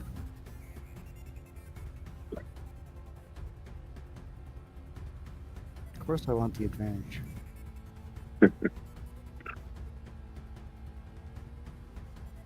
Yeah. That's good. So yeah, you could have a sneak attack with that.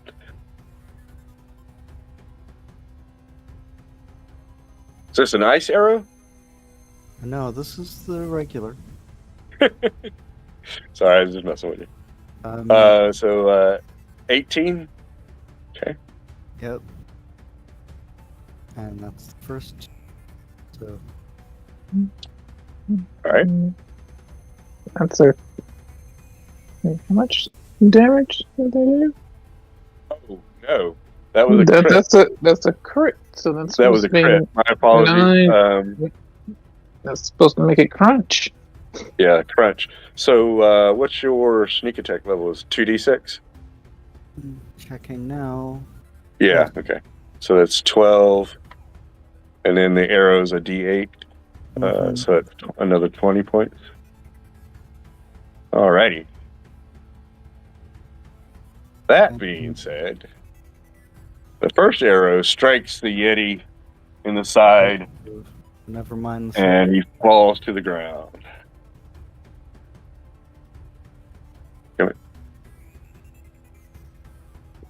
Alright. And then, in place of the second shot,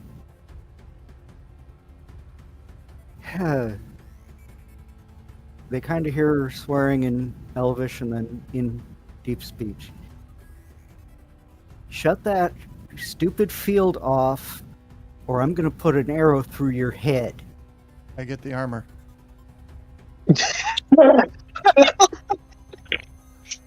That was nice.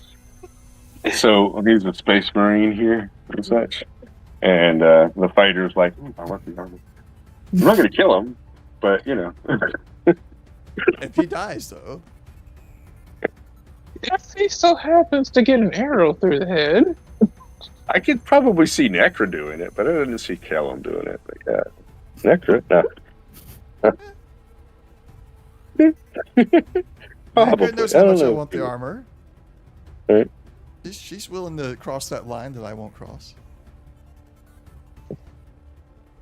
Oh, Maxie on the other. Well, yeah, Maxie's actually planning on killing all of them just for the hell of it, but Maxie's the pixie rogue. well, it's not for the hell of it. She sees shiny things on them, and She sees shiny. Yeah, it's not so much the hell of it because there's that's the way the I can get squished factor. Oh, shinies. Okay, all right. Yeah. So, do you call out to Corporal Johnson, or are you just cursing yourself? the swearing was in Elvish, and yes, I did tell him to shut that off. Oh, that's right. Okay, so it's his next turn anyhow. Corporal Johnson turns around and looks at you, and then he has a very befuddled double take. He was like, and you hear him, "Juicy? Is that you?" In deep speech. Juice. Yeah, I know. Hate me. I don't hate you. That's great. I think Kellen's gonna get that armor.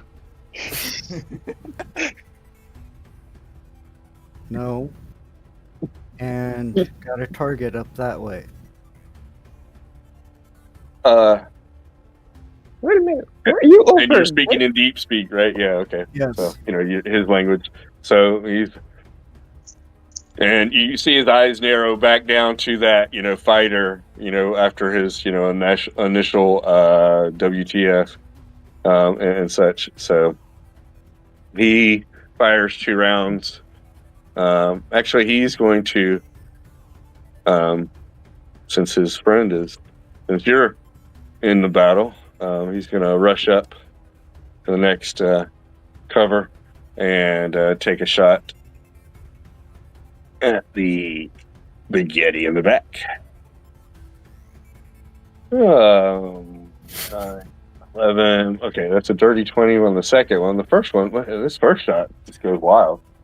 Okay, first shot almost hits the Necra up in the his friend Necra. There we go. And then the second one it's true. Ooh, good note.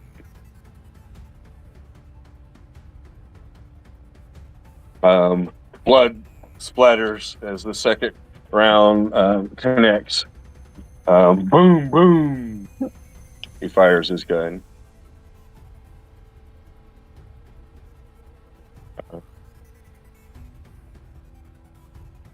Let's see. Kellum. Yes. Give me I don't know. There's basically 50 cal rounds flying past you, over your head, past you almost. Mm-hmm. As the and the heat from this, I need something like a wisdom saving throw. No, charisma saving throw. That's it. I need you to roll. Give me a charisma saving throw. as these 2 rounds go flying past you, over your head. 9. A 9. Okay. You're not frightened, but you're definitely like,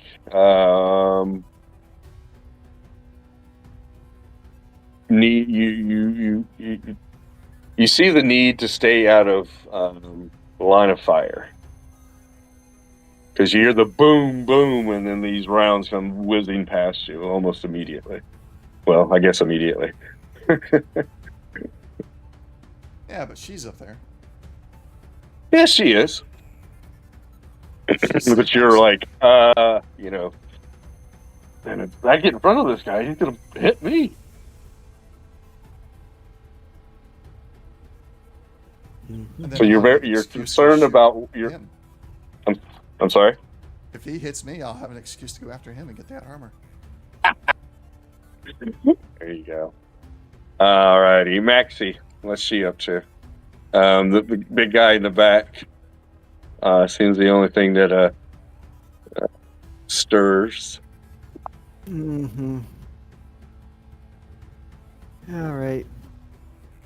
The obvious opponent first. All right. Flip to. Dang it! No, there. Okay. Yeah, the squares on here. The map was a little small. I had to make it bigger, so the squares are definitely not matching up. So my apologies. All right. So. Well, apparently she doesn't hit. But she may. She can use her inspiration if she'd like.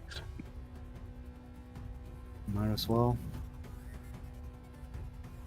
All right. All right, 24. That's a hit.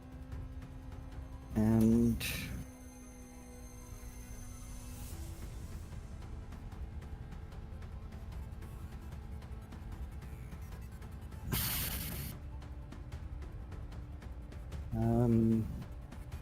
What's the range on the bow? yes. 150 to 600. Okay, all right. So she could have shot. Actually, Oh no, you're talking about the short bow. That's 80 to Okay. 320. Okay. Alrighty, so you do 9 points of piercing damage. Right. Okay. And she's not someplace where she can hide unless she casts a spell. She can hide in the smoke. She could hide in the smoke, yeah, actually. All right. I just step back and hide in the smoke. Because she's small enough, Too she close could be to the fire. obscured. Yeah, not too close to the fire, but, you know, Right. we'll do that. Yeah, there we go. Don't She can inhale fly it. up a little bit and kind of hide it. What's that again? Don't inhale it. Yeah, just, you know. I don't know what's in there. Don't inhale. Yeah, just for a few moments and such. Callum, bringing up the rear. All right. Is this Yeti? What would his size be at this point? He is, so it goes medium, large, huge. Mm-hmm. And He is huge. He is huge. Okay, so I can't use the fire whip, but I can use Eldritch Blast. I'm assuming that would miss it. 9. What about a 16? 16, that's a hit. Meets it, beats it. That is 3 damage, and Grasp of Hadar, bring him 10 feet closer to me. Okay. Is that a strength saving throw or? Nope. No. Nope. Just- It just happens if he hits. Okay. Alrighty. Be thankful Um, for the other one because he could have actually bounced his head off the wall. I want to hit the guy with my sword, so. Yes. I want him to come closer so I can poke him with the sword. So does that just chain him down, kind of bind him? No, 10 feet closer to me. No, no, Oh, just okay. pulls him closer. Yeah. Okay. it forces him 10 feet closer. That wasn't towards me. Give me a second. I'm moving. I'm trying to move. You're just gonna sit over there, girl.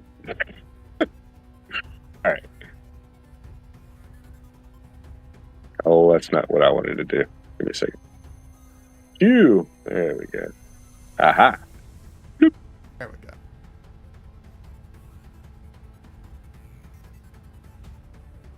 All right. Right. So that was my action. I will action surge. Action surge. I knew it was coming.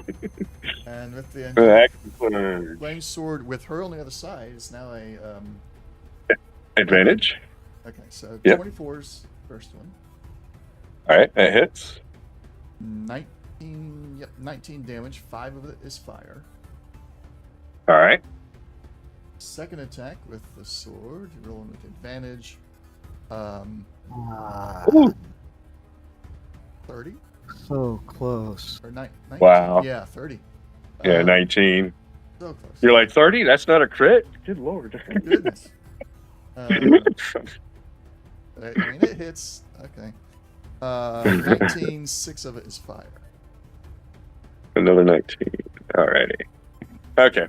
And then- So you bring that one. You bring it down Oh, okay. with So the- still have my with the bonus second- action. with the second strike. You bring it down. Yes. All right. So if you wanted to, you could use your bonus action to like lop his head off or something. You know, as a finishing move, or anything like that. No, I'll hold on to Okay. it. Alrighty. So all the Yetis are dropped. The imposter Necra kind of looks at the group, Kellum, Marshu, and then she sees her buddy in the background. He stands up with his gun in hand, not like pointed, but basically they come together close to where you are, Kellum, in a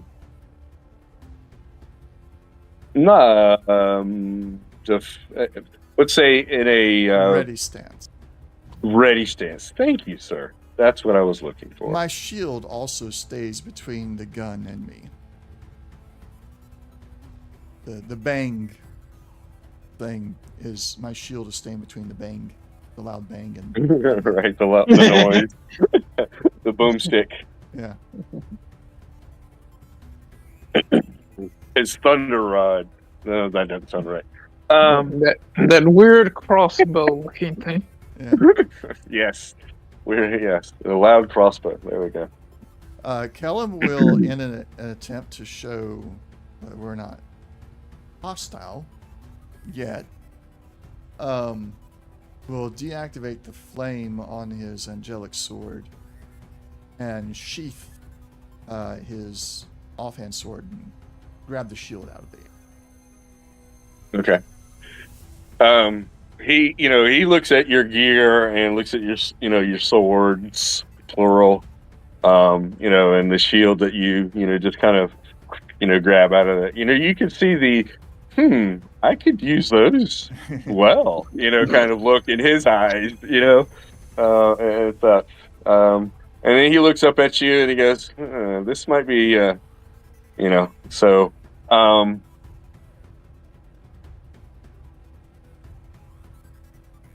you feel his aura kind of, as he looks at you and, eyes you, makes eye contact. He's going to, kind of puff up, and with a 18, he's going to make an intimidating stance towards you. An intimidating stance. Yeah, so he's looking at you, and you can just feel like, okay, he's testing you. He's like, all right, with his look and such. and he says something to you in deep speak. You get the intention, you know. Do you want some of this? So and then he gets a response from Necra. Yeah, no. the shield goes back into its animated stance. The sword comes back out, and that didn't work out. But is it? I do like that armor. So not, it doesn't come off intimidate or anything like that. Obviously, totally whipped on that roll, Right. but not at all intimidated either. Just like, okay, give me an excuse. I want the armor. And that boom thing. And you kind of nod and point a little bit at his armor and his weapon. He pulls he brings it up to his face, kind of looking at it, admiring his own weapon. And you can see the I'm just going to say it. He lusts for this weapon. You could see it in his eyes. He cherishes this weapon. There we go. He cherishes this weapon. No, you had it. No, you had it right first time. He lusts for it. He does lust for the weapon. Okay. He's definitely he's a soldier through and through. He loves this weapon. He kisses it and just kind of holsters it and such. The whole time though, you do hear this from the flamethrower as it's still exuding flame from it, just off the tip. The ignition that it needs to to utilize. He doesn't have it pointed. He's got it pointed down and such, but it's still like active and such. He hasn't. Where you turned off your flame, he didn't turn off his. So where's the dude that's been sitting, kneeling on the ground? The one that's still giving out the aura. Is he still? Okay. He finally, his scream has been silent, but you could tell that he's in some kind of battle here and screaming and such. Wait, he's in some type of pain. You said Oscar could tell he was in pain, right? Correct. Right. And he's still in that position and such. Okay. Oscar wants to approach. Okay. Athletics, acrobatics, or you're gonna stay up on top and just look down. She's just going to bam over there. All right. That's cool. That's what I should have done. I knew I had something. You can see that he is locked in a time thing. And talking about time, we have 5 minutes to the hour. Oh, Longs. Zorn has to go. Oh, see you Thursday. Yep, I see that. He's gone. He's like, peace. I gotta go to church. See ya. Okay. You said I could see he's in what? Or do we want to hold right here because we got 5 minutes? We can have some exchange. I don't want to get too deep in the woods. So Necra, I didn't see this one about the xenomorph blood being acid. Magical weapons and such and armor should have some resistance to the acid effect. Yes. So it would be normal stuff, non-magical, that would have issues. And that would basically be John's answer to that question. Yes. Okay, so as I'm over there by him, is there anything else I can do to see what's wrong with him? Roll Arcana. Necro, what are you doing? Actually gonna holler to him. Shut it off. Okay. Oh, that's right. You walked up to dude and said, "Shut it off, or I'm gonna shoot him." Well, pretty much. Like, Yep. just telling this guy, since apparently now I Excuse me. find him, was like, turn it off. Whatever it is, That's you're a doing, turn it off. 16. I'm gonna re-roll that. Corporal Johnson, excuse me, burps, and trots off toward your location. Over his shoulder, he looks at his Necra and basically says, "Security unit, keep an eye on this," and comes over to where you are, Necra. Alright. So Corporal Johnson's Necra, Kellum, keeps an eye. You know, basically, if you move, they're going to move with you. They're keeping an eye on you. You know, they're not aggressive, Yeah. but they're in a readied stance and such. They're watching you like a security guard would. I'm keeping an eye on her as well. My shield's back in my hand, one sword sheathed. Angelic sword's not flamed up, but it's in a ready position. And my unseen servant is following the corporal and getting ready to press buttons at random on his flame wrist. All right. Roll. Let's see. Unseen servant. Oh, that's funny. It's like just ready to press buttons. Unseen servant. Warlock.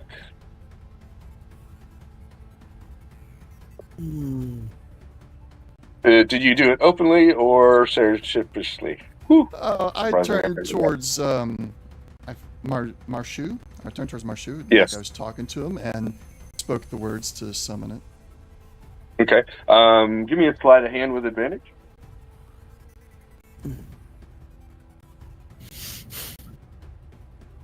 That's a 28 on that arcana. All right, thank you. All right, 21. Okay, thank you. You turn back, and it doesn't look like they're anybody. Like she's looking at you any differently.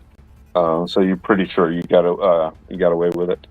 A 20-something 4? What? 28. 28. So yeah, he's locked in some kind of battle. Basically, it looks like.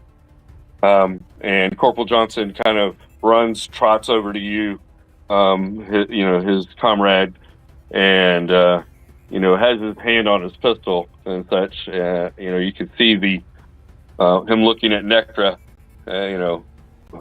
He's got to fight this one on his own. We can't do anything to help him. If we mess with him, he's just going to die. Seeing his hand on the pistol approaching those two, I'm going to cast Misty Step and get in between them. All right, go for it. Go ahead and put your... Whoa! He'll curse and, deep speak and, basically, screech out, "Where did you come from?" Not so many pleasant words.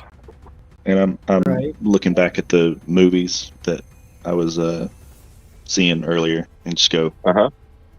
Hoorah! Hoorah! Hoorah! Right. Actually, Necro kind of quirks an eyebrow, like, so he can't shut it off. He will eventually. Just got to give him some time. All right. Oh, and by the way, if your friend over there kind of nods towards Juicy is the same as me, why can't she do the same thing he just did?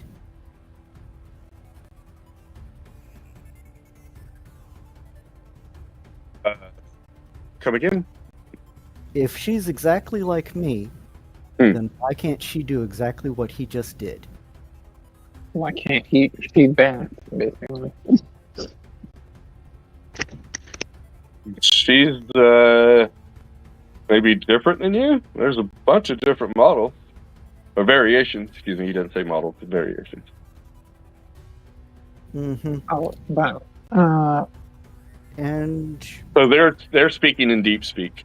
Yeah. Ashra is going to flick her wrist and a card slides into her hand. I'm using my hidden ace to cast comprehend language. Okay. Awesome. I'm also twinning it so Ooh. that it affects Banthor as well. Nice. Okay. So Zorn and Kellum, until they tell you either verbally or with message, just try to keep your knowledge down. You know, your meta down and such. Well, I'm I know focused it may on be pressing the difficult. buttons. Yeah. So that's good. You'll be concentrated on that and such. So, yeah. and I was just about to ask what Maxie is going to do. So thank you. And so Necro's like, all right. And you do. So where's the bugs? The skittery things. You mean the xenomorphs? That's what we're here for. We've come to save the day. Hoorah! He looks at you, Banthor. Hoorah! Uh, Like I know those words. You understand him now because you have comprehend language. So. I give the Yeti there just a light kick. Hoorah! Yeah. Okay, you'll do. oh, I'm Corporal. Oh, sorry. He starts saying that he's Corporal Johnson, the Intergalactic Space Marines. We've been sitting here to help out a mining colony. And somehow things went awry. yeah. And so Necros describes the symbol. Are you connected to this bunch at all? The UA? Oh, those guys are nasty. Did you work for them? They made me.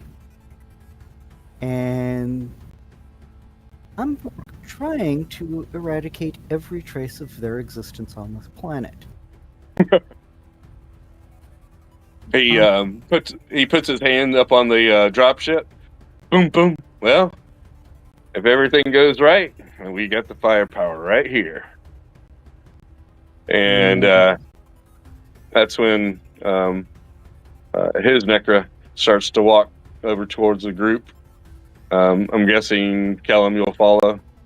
Nope, I'll watch. Okay. All right, cool.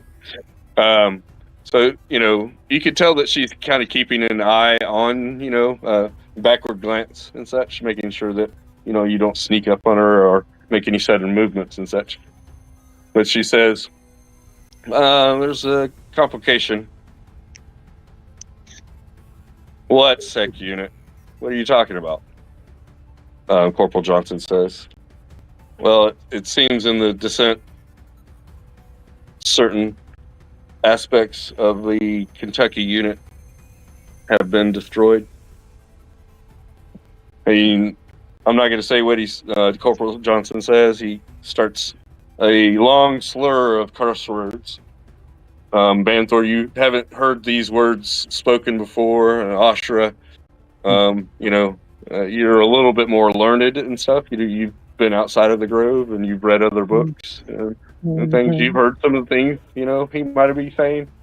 But, talking about people's mothers and all sorts of stuff. Yeah. She looks. She's looking at the guy who's the guy going through the mental battle, and then she looks up at the one cursing. Glances at Necro yo. He doesn't say anything, but it just has that yep, they're from the same type of place or area or whatever. Um, Necro just I shakes repeat her one of the head. curses, Another day. followed by another hoorah. Yeah.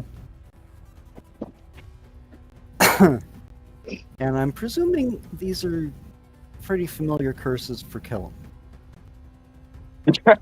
Because I'm presuming Necro at least knows them from somewhere. Most of the stuff, but some of it is, straight out, Marine cussing or sailors cussing kind of thing, Hmm. I don't, of course, want to get into it and such, but, just defiling everything sacred in the world, with a screw of words stuck together. I'm going to start ritual casting comprehend languages. Okay. You already have it. Well, if you're going to spread it to others. Well, if you're gonna ritual cast it on yourself, then I would have given it to Kellum then, so he can understand. Let me see. Yeah, I would just have started doing that already if you want to. That's fine with me. So then I would have extended it to Kellum. Sorry, I didn't catch that you did that. So, being that Kellum understands things, with the moment he heard something about firepower inside this pod, the moment the other Necker started walking away, he would have went into kind of a sneak mode and is trying to get ready for the pod. Okay. All right. So you act like you're messing with something, some baggages on Marshu, and making sure that he's okay and such, and you and Marshu kind of you direct him to come over to this rock formation. Here, come over here, and your next objective is to make it to the smoke. And then come on over and such.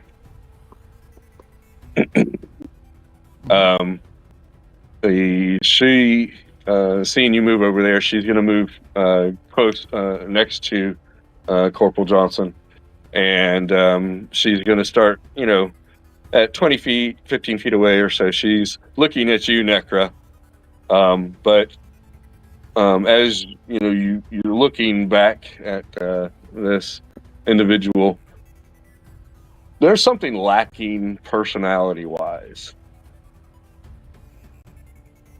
They're too rigid. They don't have flowing movement. It's more like looking at an automaton construct of some sort. Okay. And it kind of involuntarily, the bow has, well, her eyes have been following because, well, kind of like Zorn and Giants, Necra has a, yeah. Luckily, you're used to seeing your face on other people, and such. No, it was as a child, so this is kind of, a little disconcerting, but not too bad. You did experience this before when you, entered into the Temple Factorium early in our campaign. Yeah, and such. We were going to wrap this up real quick. Nostalgia. Yes. So I see you're a Necra as well. This is give me 1 second, make sure I get it all right. This is Sec Unit Necra 2374 Special Ops. She's our security unit. This poor soul. This is Lieutenant Vasquez. I had to. And he's seemed to be, he's going to be dealing with this for a moment. I've seen this before. Hopefully, he'll just come out of it with a nosebleed. So is there anything Asha can do? Oh, you rolled the basically roll insight. There we go. Insight. Okay.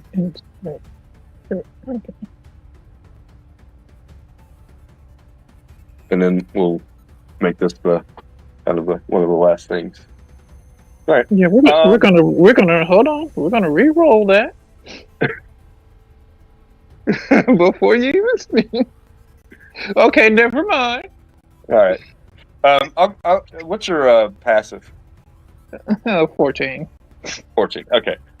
You can tell that Corporal Johnson is actually looking at the lieutenant whenever he does look at him, and he has a look of concern. He's not actually. He's using words that are simple and blowing it off, but that's what he's doing. He's actually more concerned for him than he's actually saying. Okay. Zorn, you're standing. No, he is not here. Maxie and Zorn, you hear a rattling underneath your feet, and a box pops up. Zorn might be almost standing on top of this. Basically, this is a anti-aircraft assembly. It pops up. It's kind of jammed a little bit. Zorn or Maxie kicks it, and it straightens up and starts aiming up toward the sky.